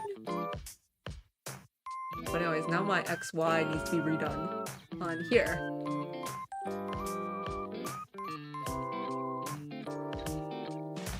So looking up.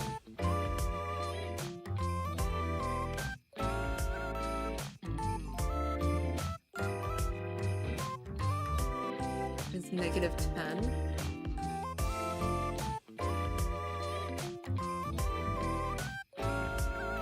Looking down is 20. Looking to the left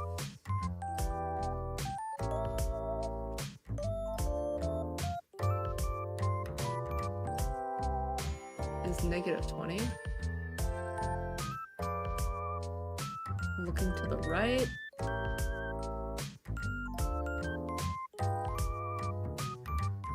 is 18.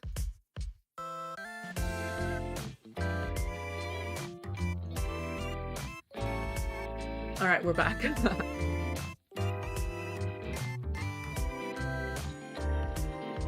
So now if I do a mesh group of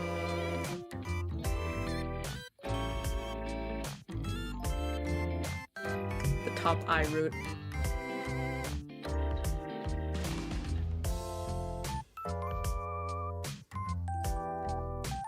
Let's pull them out. I'm gonna put them into a mesh group instead.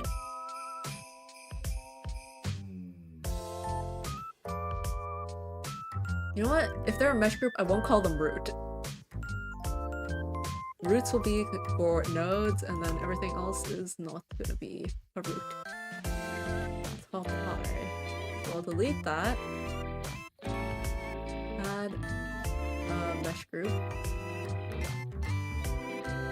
R top eye. Eyelid top and eyelash top go into our top eye. So then I'll have to redo the blink here now. But I've got an actual mesh group for the top. The R top eye. So I will edit this mesh. Combined mesh of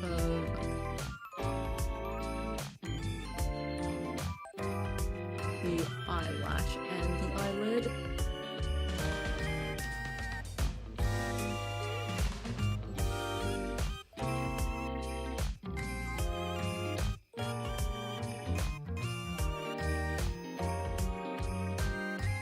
And hopefully that's good enough.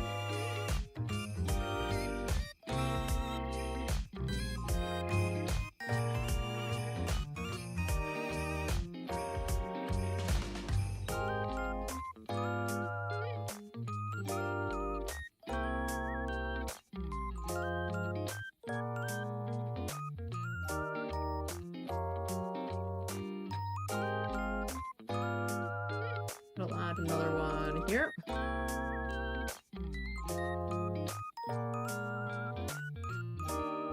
And we'll have it split like that.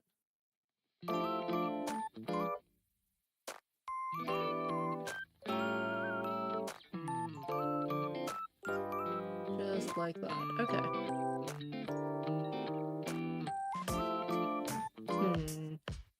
I want to add a bit more over here, maybe?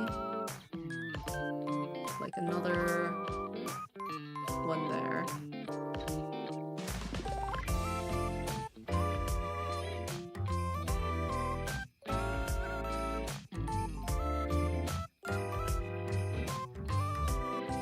How will this work, actually?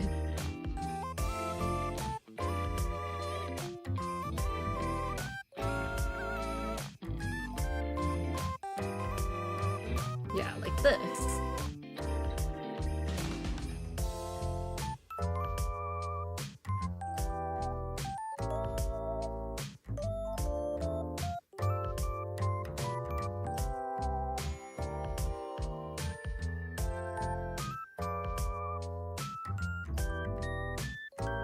Why not? Let's add one here.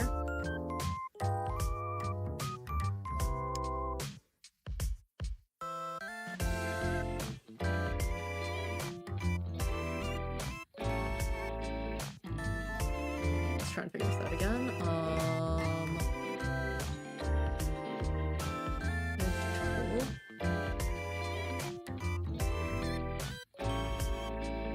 Like that, right?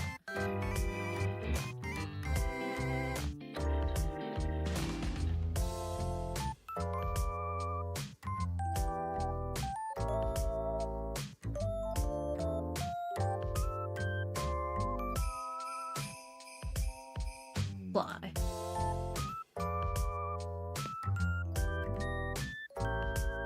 All right, nice. So for the blink,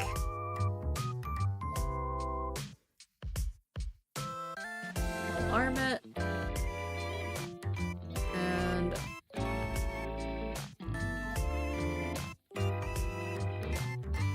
basically gonna go down, 0, and then rotate. What was it, like 8? -8? And like, what? 38 maybe? 36? No. 38. And -10.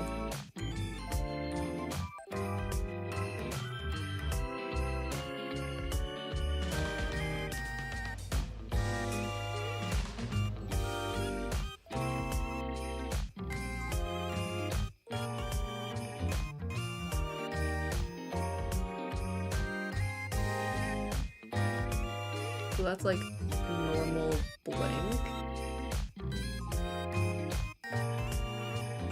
Why does it feel like I need to make it a bit shorter too?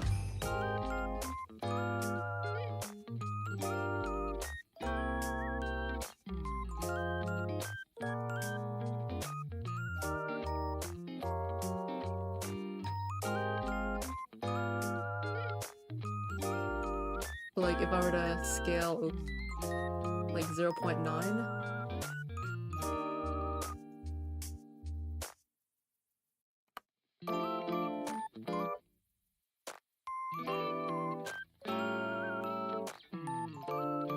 Is this thing moving to the left?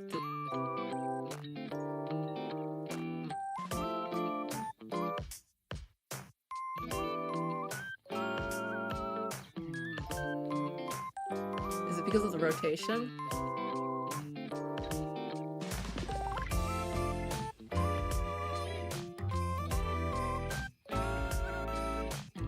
In which case, let's have it also move. Wait, and why does it look like it's not transformed now? Where'd the numbers go? I'm so bad at this. Huh? Oh, it's because I'm not armed. Okay, if I'm armed.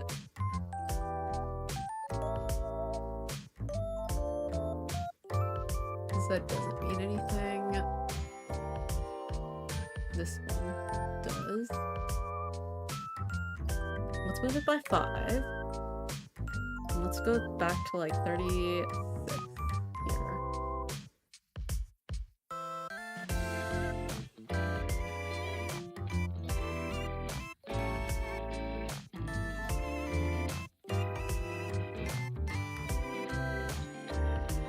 Okay!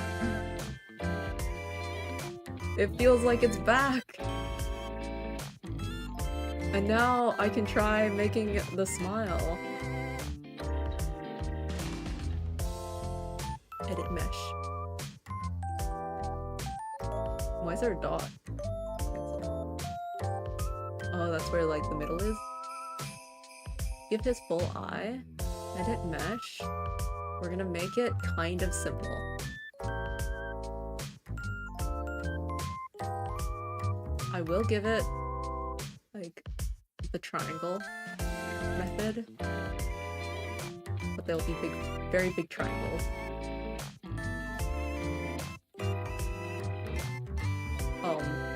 Yeah, like that.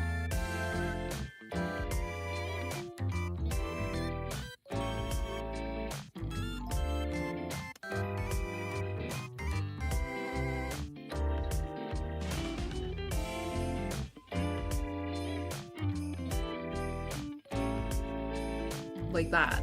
Maybe.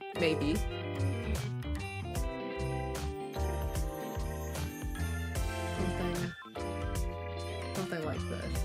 I think there needs to be another one here.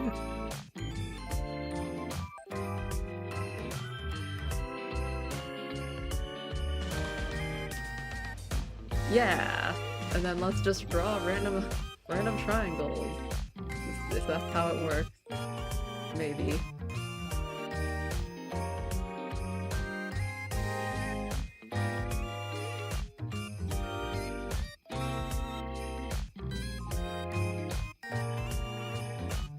My confusion on how these edges even work.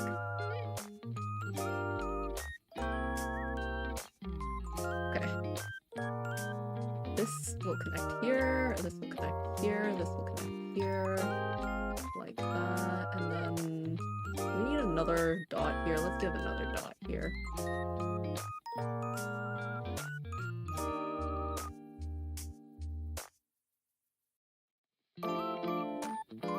Yeah.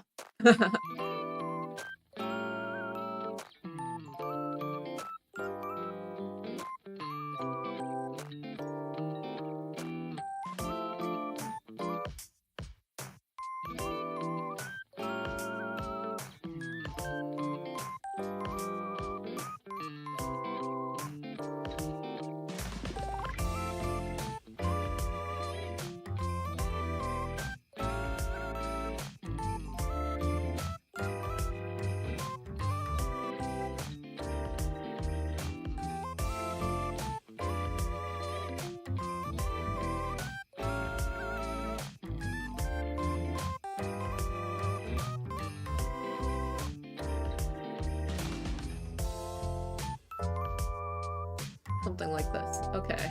Fly. Right? And then let's get to this eye smile. Arm this parameter. And then when smiling,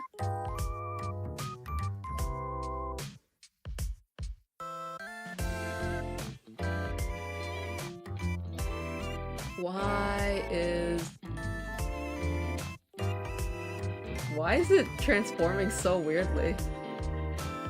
Will this take another month? Probably. Why does this transform so oddly?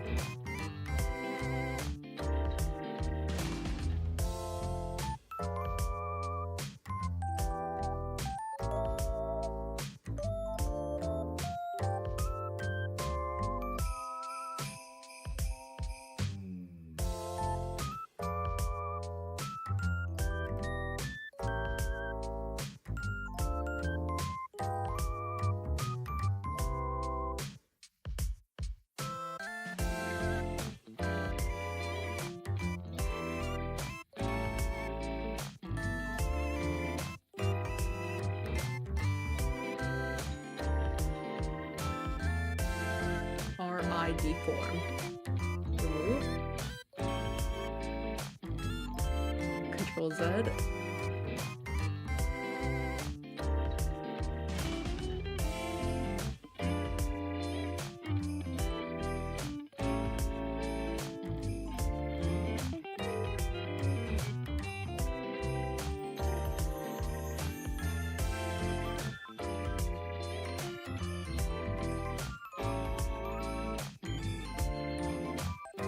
Clearly, I don't know how to deform things. At least not as a group.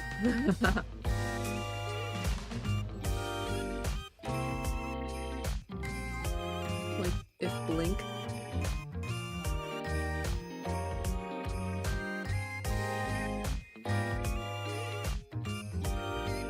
This is one where live 2D was a lot more intuitive than Inochi 2D.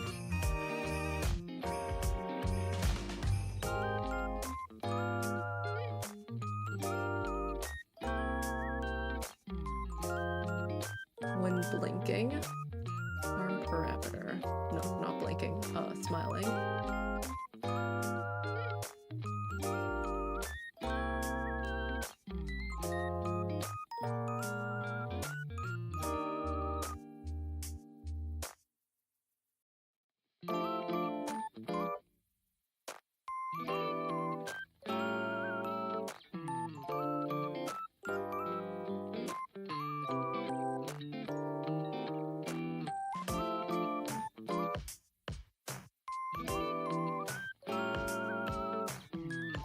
Look at how crazy this deforming is. Oh my gosh.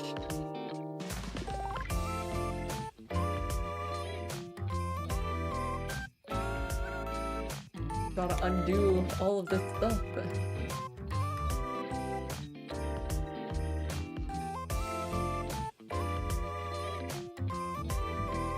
When smiling.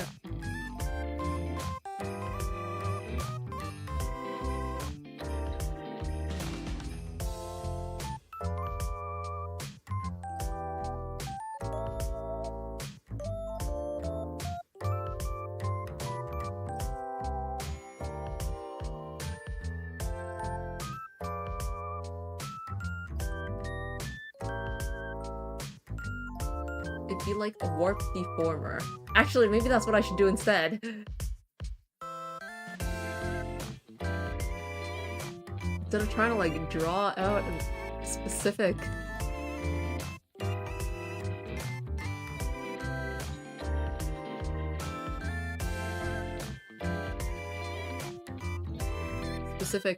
mesh for this, I should just use the grid mesh. How do I do this again? Show mesh group. Child nodes bounds. What does that even mean? Auto meshing. Auto segmentation. Grid vertex tool. Lasso selection. Delete. How do I delete? Edit. View tools. I don't know how to delete stuff. Delete it one by one.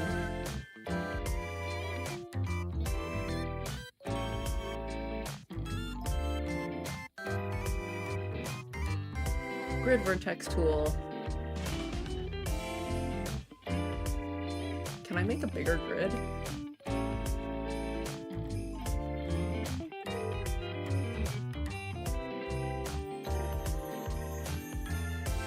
Auto meshing, auto segmentation.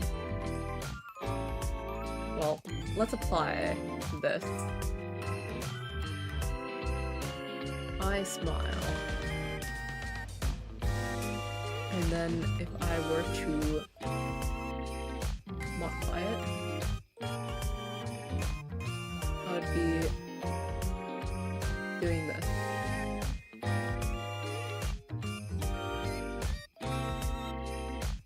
Very grid-based smile.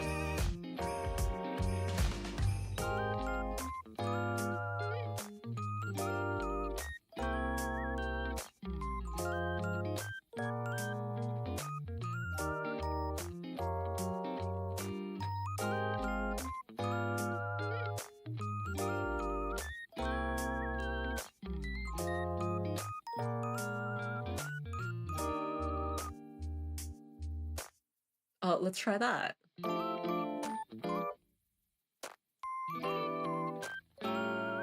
You can see exactly like where the like mesh was segmented.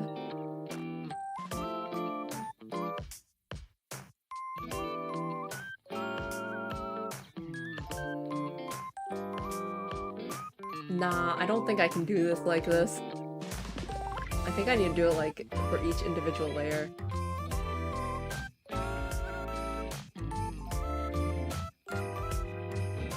Let's Control Z this stuff.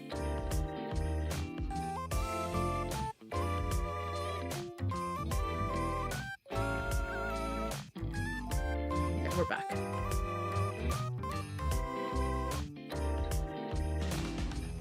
So, top eye. Or top eye, I mean. I'll add it to eye smile. And basically, path deform tool. And I'm gonna like draw it manually. So when smiling, this is gonna bend a bit. This is gonna go up a bit. And it's basically just gonna become a bit rounder.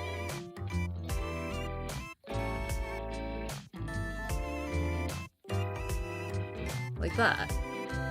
The side eyelash, eye smile, is again just gonna be slightly changed, so path deform tool.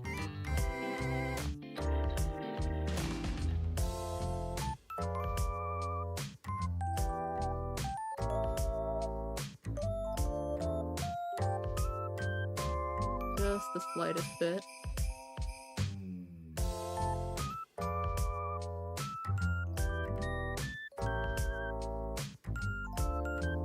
Let me go back to the top again.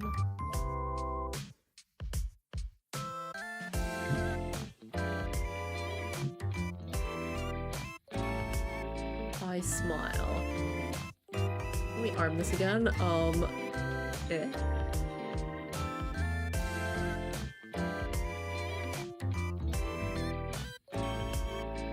Like that.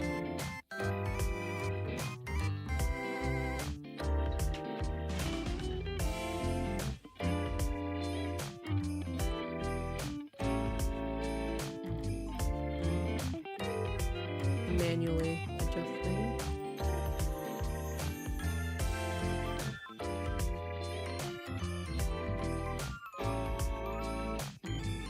Okay. Let's go back to side eyelash. Why does it look like it does? Am I missing something? Top eye. Okay, edit mesh. Split off. Why?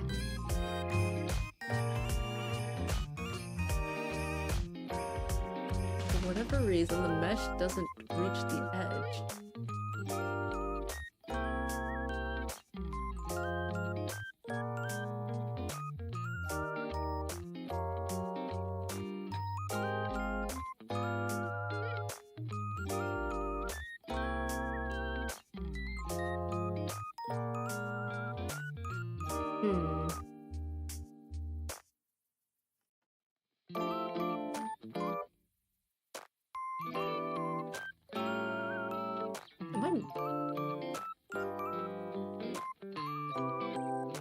Like, what am I missing here?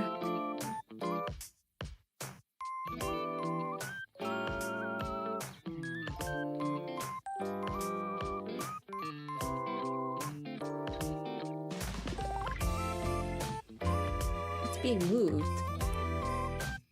Confusion. Or top eye. Like, what is this mesh here? It's able to change this, but when I move these ones, nothing changes? Like, this doesn't change anything. This changes something. Why don't these ones move?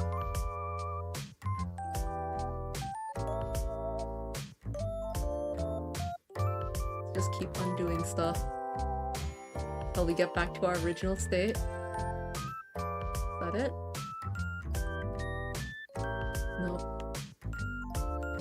We're back to our original state. And...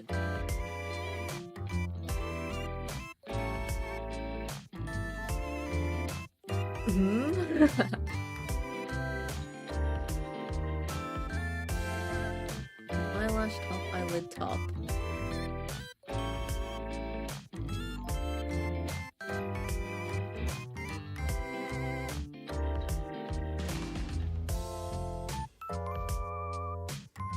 Whole mesh group.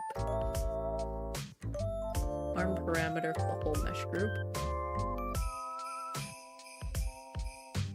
If I individually modify it, this part doesn't pick it up.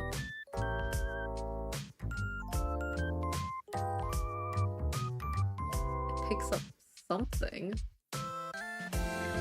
Something strange. It doesn't pick up what it should be picking up though.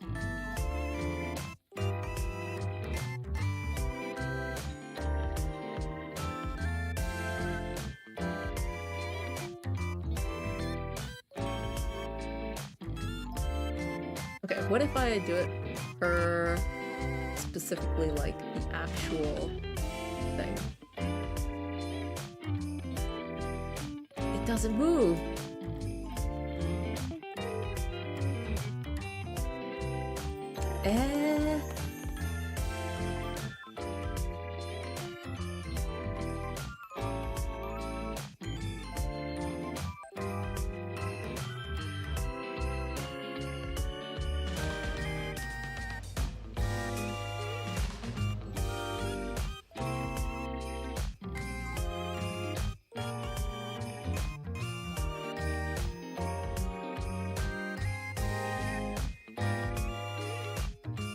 This is so confusing.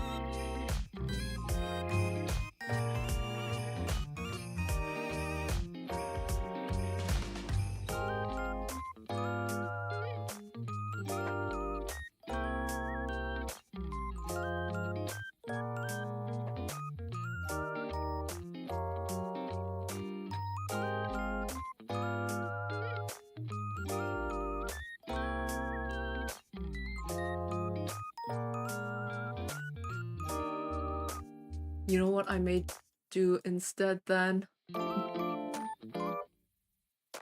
Update the sortings. But no.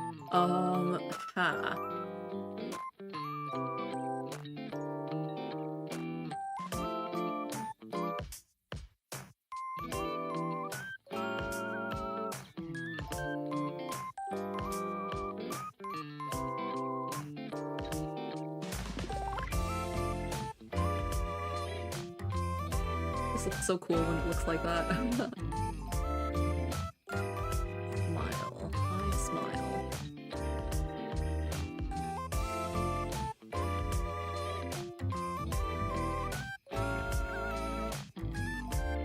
R top eye.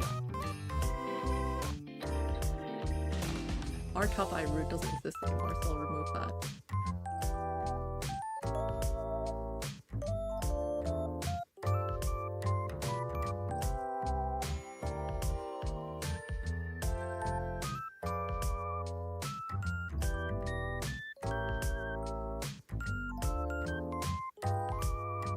Rigging takes such a long time, doesn't it?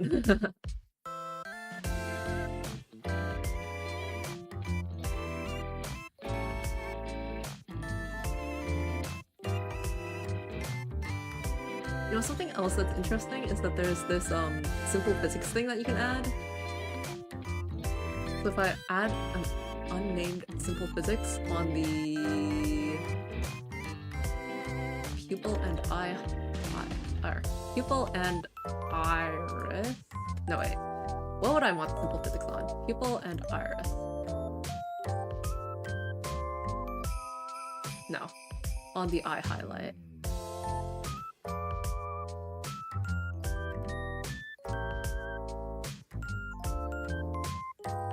Cause like it's a thing you can do. And you can assign it to like the blink.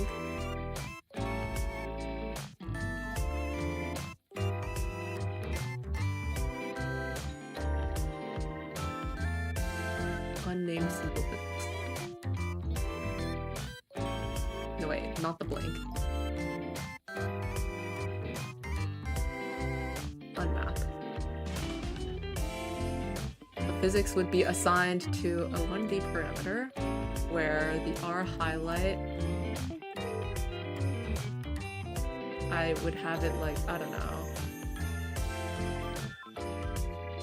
do something like that, kind of stretch a bit.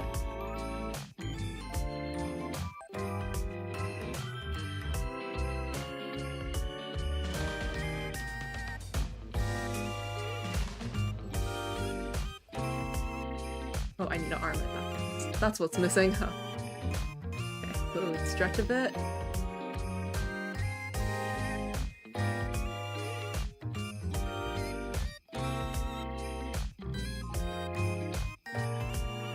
And that would be like the physics of this thing. How do I do this again? I have simple physics.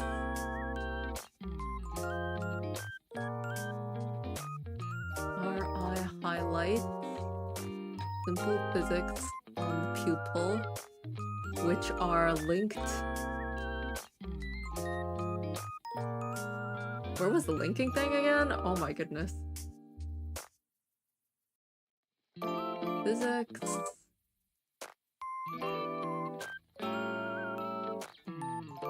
More info. That's the ID. Param 3. Can I not reorganize this?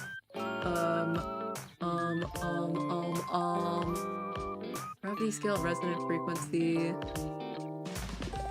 Eh?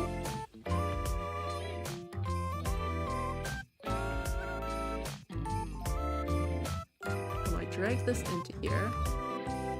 I have translation, heart, opacity, threshold, mission strength. Oh, it's because I'm still armed. That's why. Now, there, parameter. I'm doing param 3, mapping mode, gravity scale, output scale.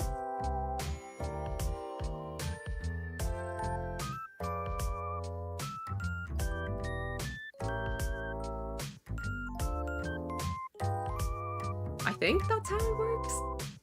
Let me check out this documentation on physics.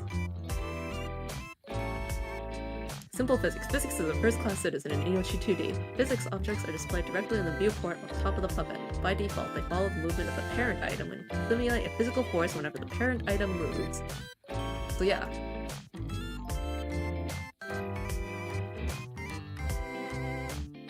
Parent item.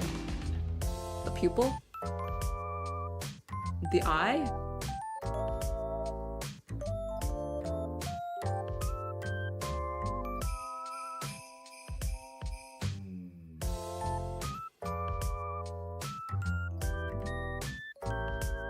Oh, I see it. It is moving. The scale, the gravity scale, the damping, the output scale. Moving it like from very, very small movements. Length. If I decrease the length, what happens?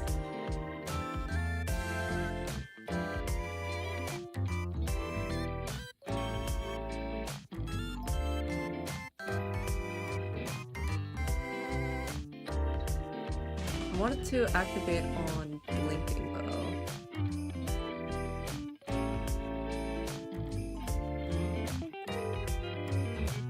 Parent item. Pupil.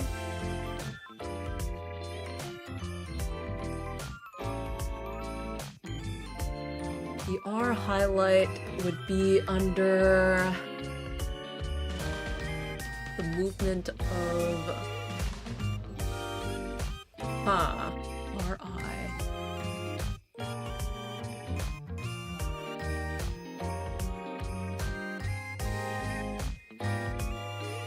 It only gets affected really with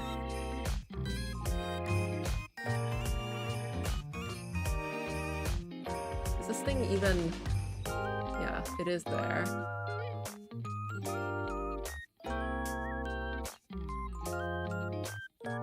should be linked over here, honestly. In the top eye. But then we end up in this kind of awkward situation where XY doesn't match with the pupil anymore.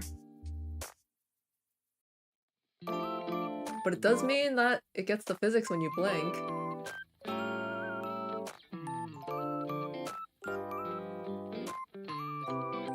Not that you can see it.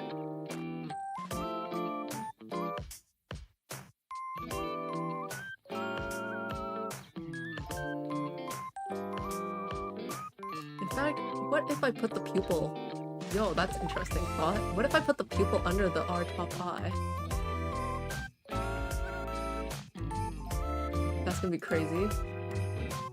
Yeah, then the pupil moves along with the top of the eye. Which isn't necessarily a bad thing, is it? I would just need to adjust it accordingly.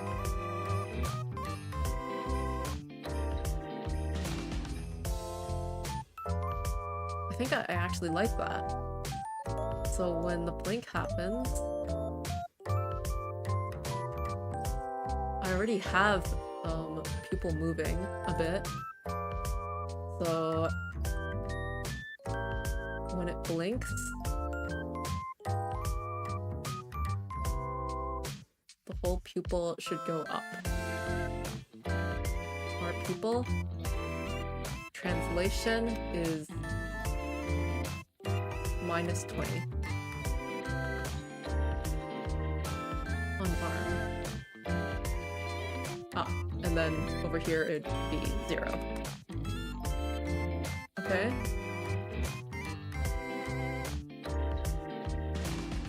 It does awkwardly get rotated though. So, being that this rotates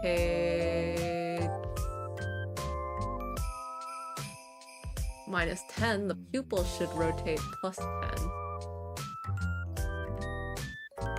This is overly complicated, I'm sure.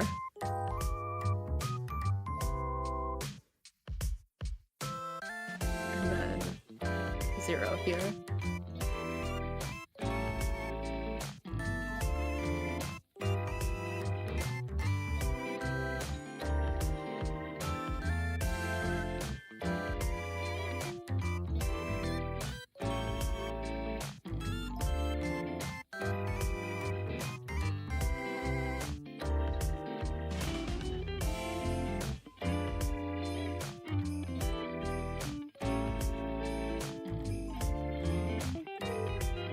Like if I'm looking up and then blinking, that happens.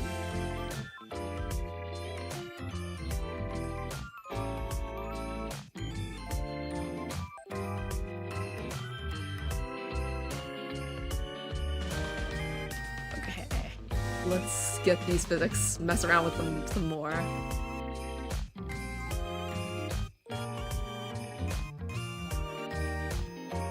So, how about, in order to make sure that I can see it, I'm gonna change it like drastically. So instead of just a slight smudge, I'm gonna like make it huge. Okay, I can't miss it now.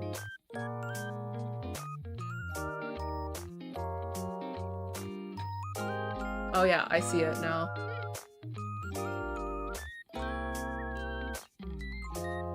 Now the problem is, it happens when you blink, but not when you open your eyes. I want the physics effect to happen when the eye is opened.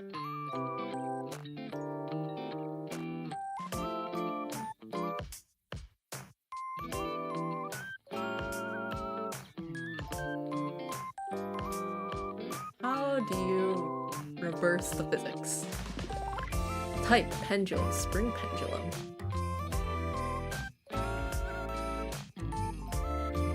We'll keep it pendulum. Mapping mode XY. Mapping mode length angle. Looks like it's opposite. YX?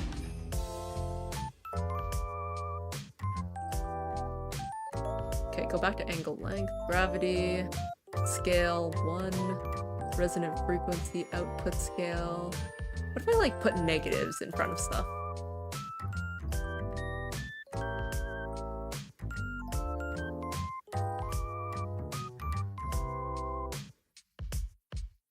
Doesn't seem to do anything.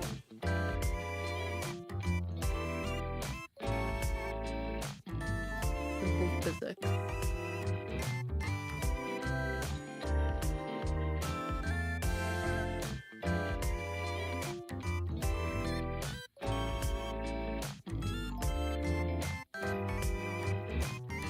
Like when I do this, I can see it. But just barely.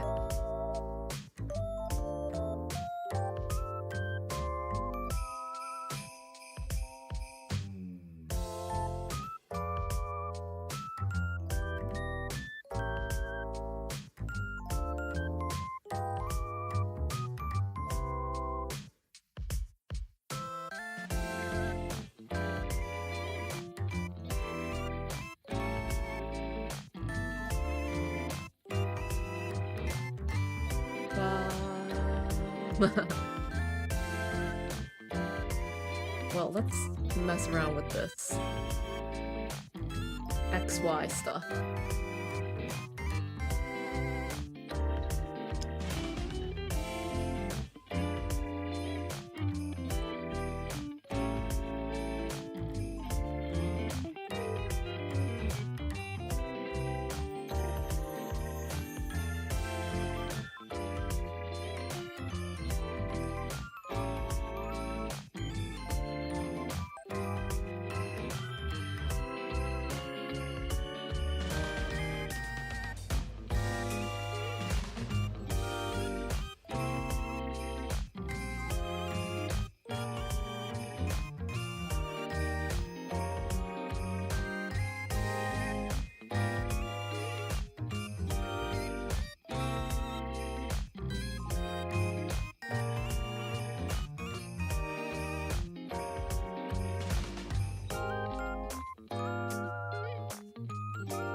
For whatever reason, the center here isn't quite centered, so I'll put that at -6, 0.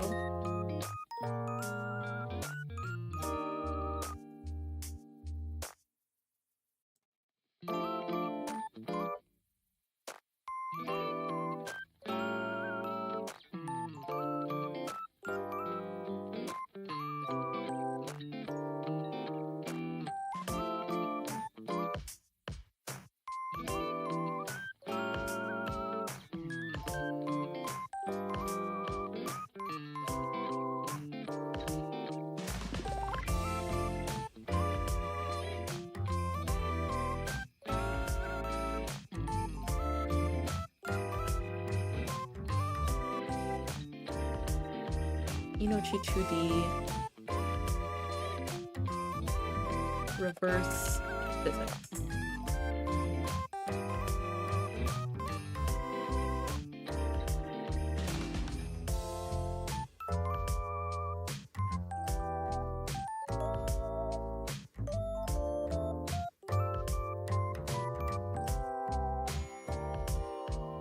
It really is hard to find anything just by searching up stuff for Inochi 2D.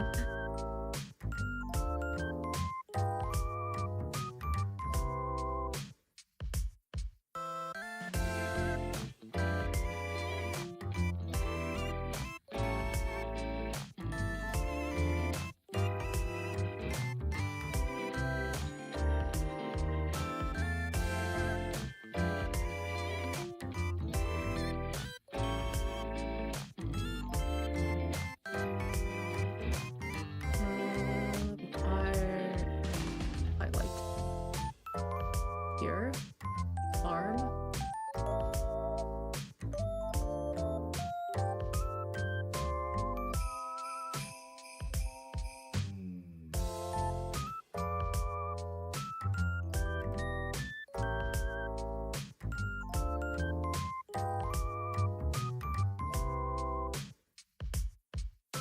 I'll remove these.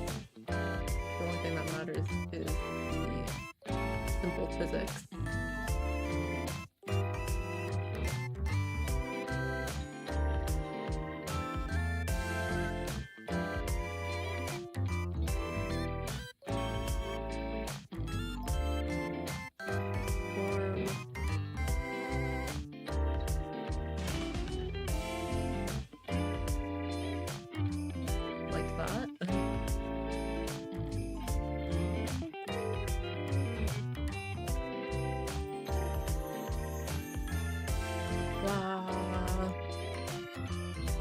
Our pupil itself. Let's also have a bit of transformation here where it goes like 1.1 and 1.1.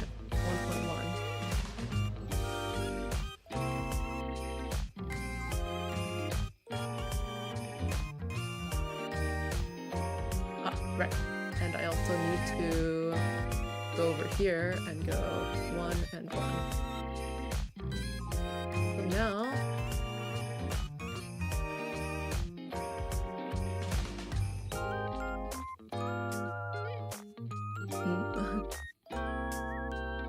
top eye, when blinking, will move. I see. So I need to go to our highlight on our blink and translation 20. Minus 20.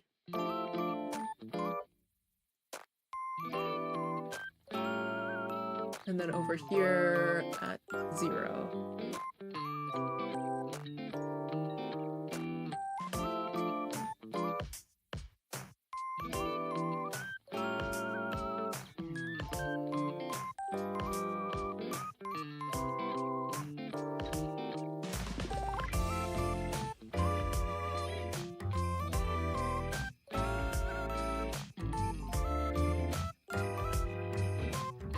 Kind of funny having the physics on the highlight of the eye. It kind of like moves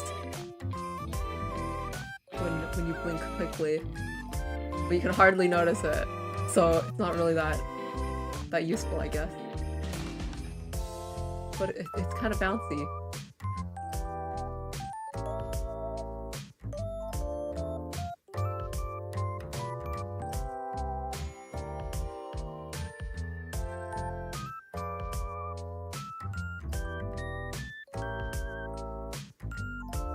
I moved the pupil into the physics. What did I just do?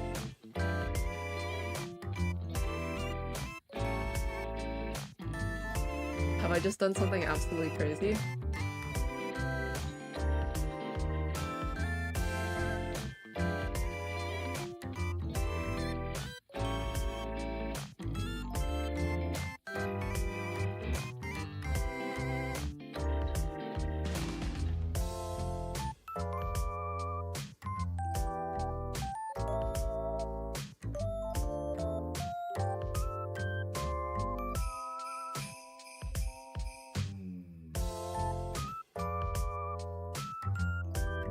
Our pupil.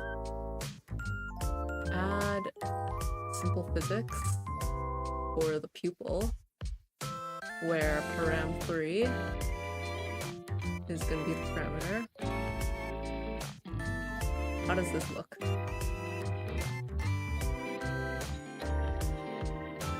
Because param 3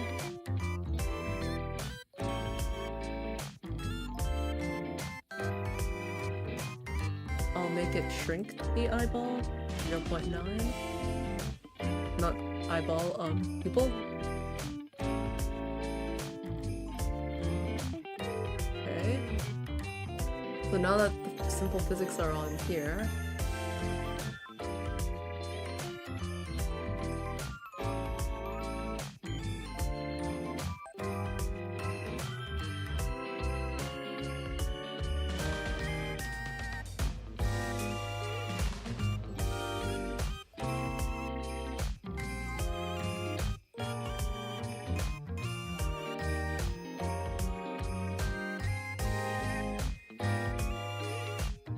I need a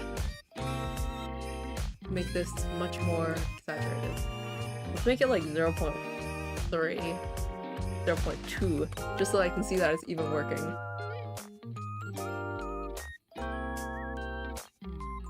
Okay, yeah, it does work. The eyes are kind of bouncing around in size.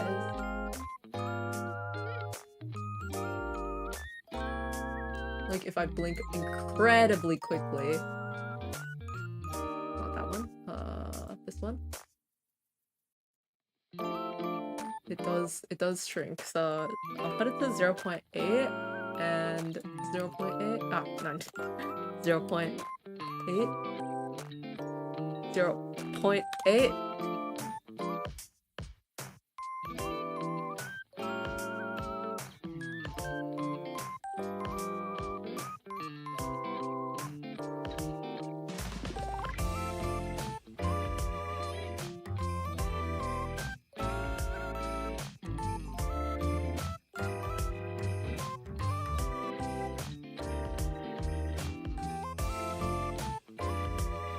Maybe actually, I'm just playing around with this way too much, for no reason. Maybe this could be like 0.9. Heck, this could be 1. And then it's just like squashed down. Okay, maybe 0.9.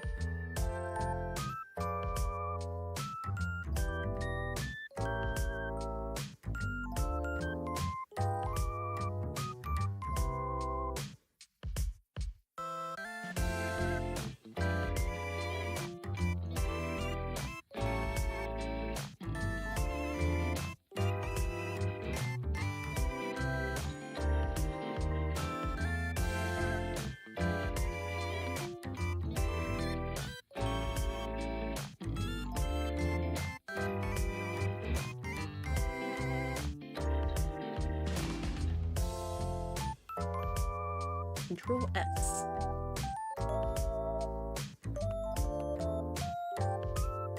I'm gonna see how it looks.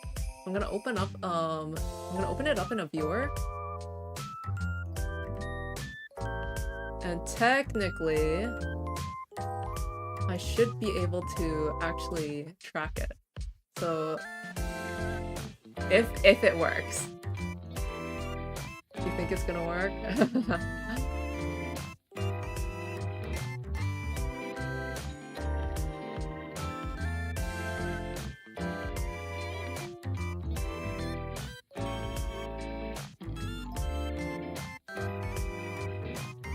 Okay, looks like it worked. Here, let me actually show you.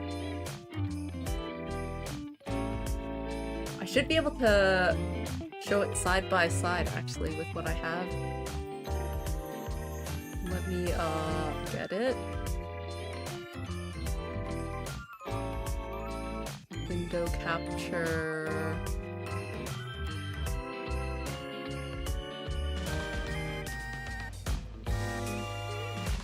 It's literally only one eye, so...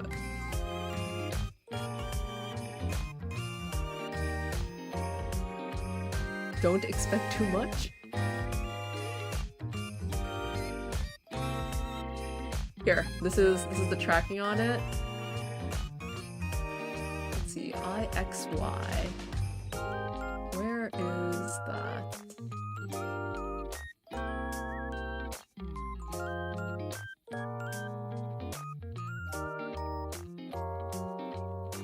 IXYY.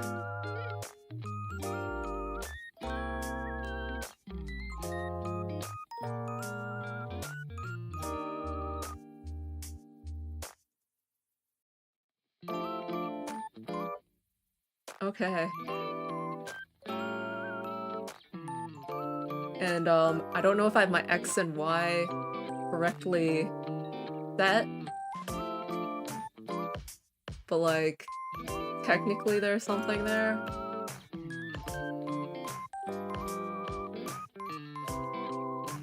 It doesn't feel like... Oh wait, it's because it has 0 to 1. Is it 0 to 1 or is it... Oh, there it is. Is that it? I need to like get my numbers correct. But this is kind of what it looks like in action. Here, I'll actually increase so that you can see what I'm looking at. You can see all of my numbers. There. That's full screen. So like, I need to adjust the numbers so that they match the numbers that I have on my creator. Which, let me keep moving things around. You know, my parameters here on this thing, they've got like zeros and ones and stuff.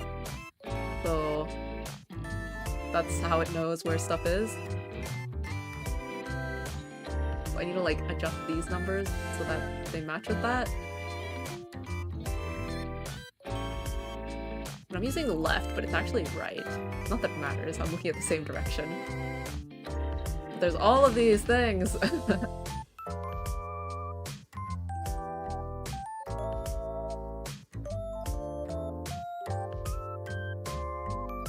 Like, right now I'm looking up an awful lot.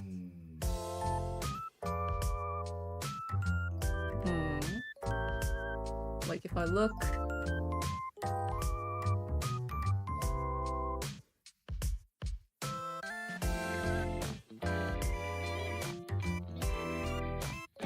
-1 to 1. Oh wait, that looks better. Tracking out -1 to 1. Okay, okay. Tracking in -1 to 1, tracking out -1 to 1.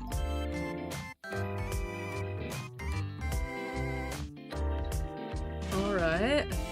And like, technically you can dampen it so that it's not as twitchy.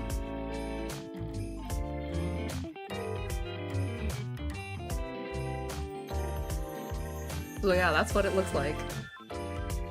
And you can compare it side by side with how my VTube Studio tracking and rigging looks.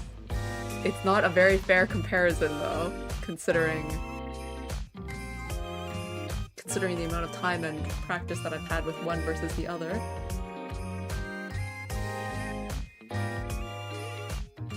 Like, if I close my one eye, it's not really closing, because I'm trying to, like, look at the same time. If I look to the side, if I look to this side... Yeah, I also don't have, like, head tracking, so it's only tracking, like, the position of my eye.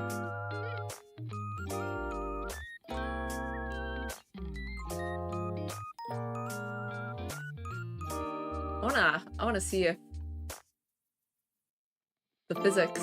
how the physics look when I blink. Zooming in, zooming in.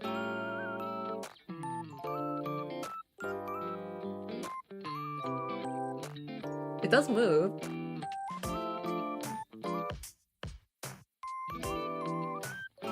There is a bit of an odd movement, like, from the jitteriness, I guess. If I remove the dampening again.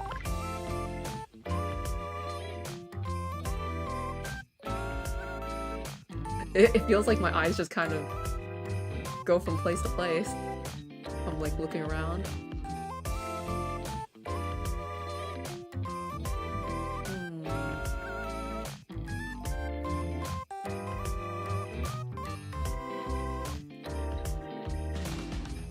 The eye smile. Yeah, there's a lot of parameters that get tracked. Isn't that cool?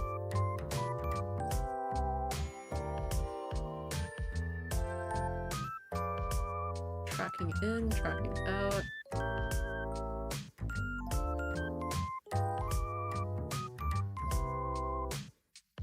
Oh yeah, and you can see how the post-processing works. So here's the scene settings. If I enable it, you can see how the light in the eye is shining bright. As I said it, the only thing that like shines bright.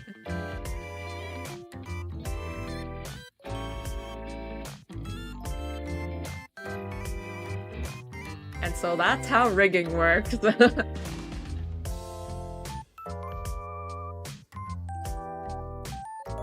This is gonna take a long time. Can you imagine? This was like... one blinking.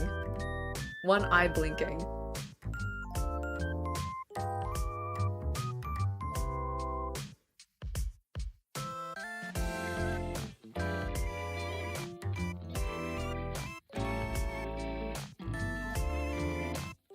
Ah, but it's so fun, but it takes so long.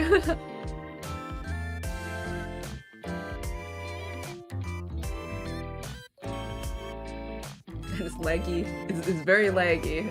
Probably because I've got 2 models being tracked right now.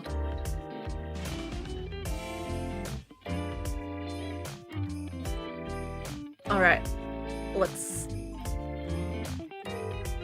hide that. Let's close it. And this is where I'm at.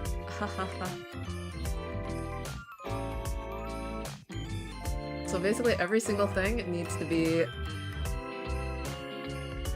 its own parameter if you want anything to happen.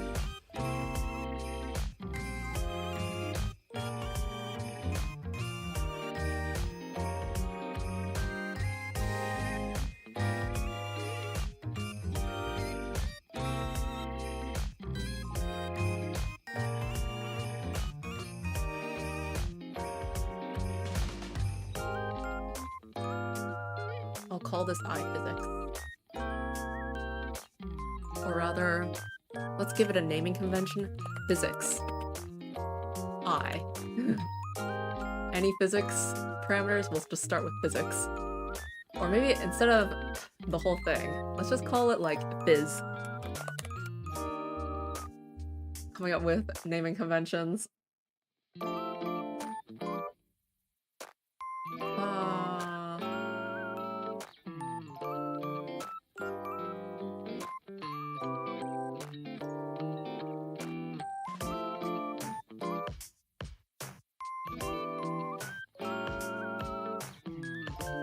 So this whole eyebrow root thing.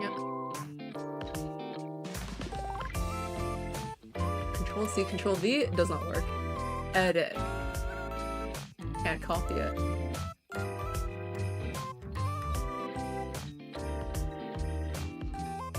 I would like to figure out how to copy and paste a whole group.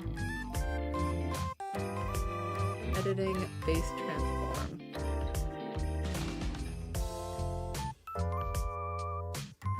Alright, well, in any case, I feel like that's a good stopping point. We got like 1 blink.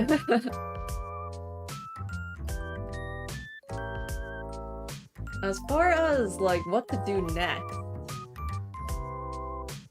I think I'll probably take another 1-week break, honestly, to like figure out some more of the rigging and then give a progress update the week after.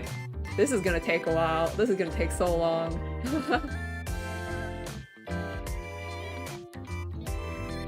But like hopefully I can figure out how to like mirror one eye onto the other eye. And then I've got like eyebrows and then mouth. Progress is progress after all, yep. And then like once I get the face done, I can technically do the XY, you know, the head movement left, right stuff.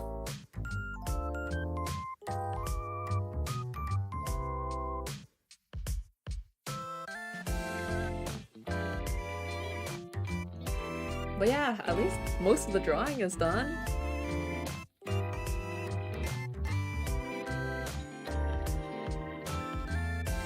It would probably be so much better if I actually learned properly, like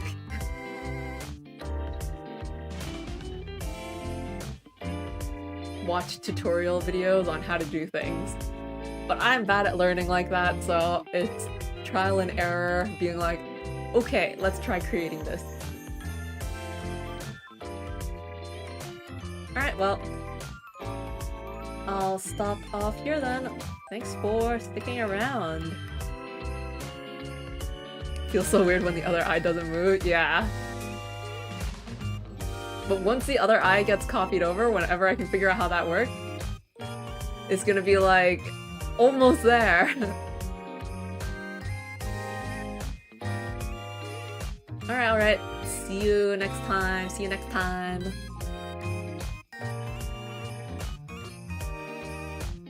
Yeah, you have a nice weekend as well. Alright, I'll end my stream now then.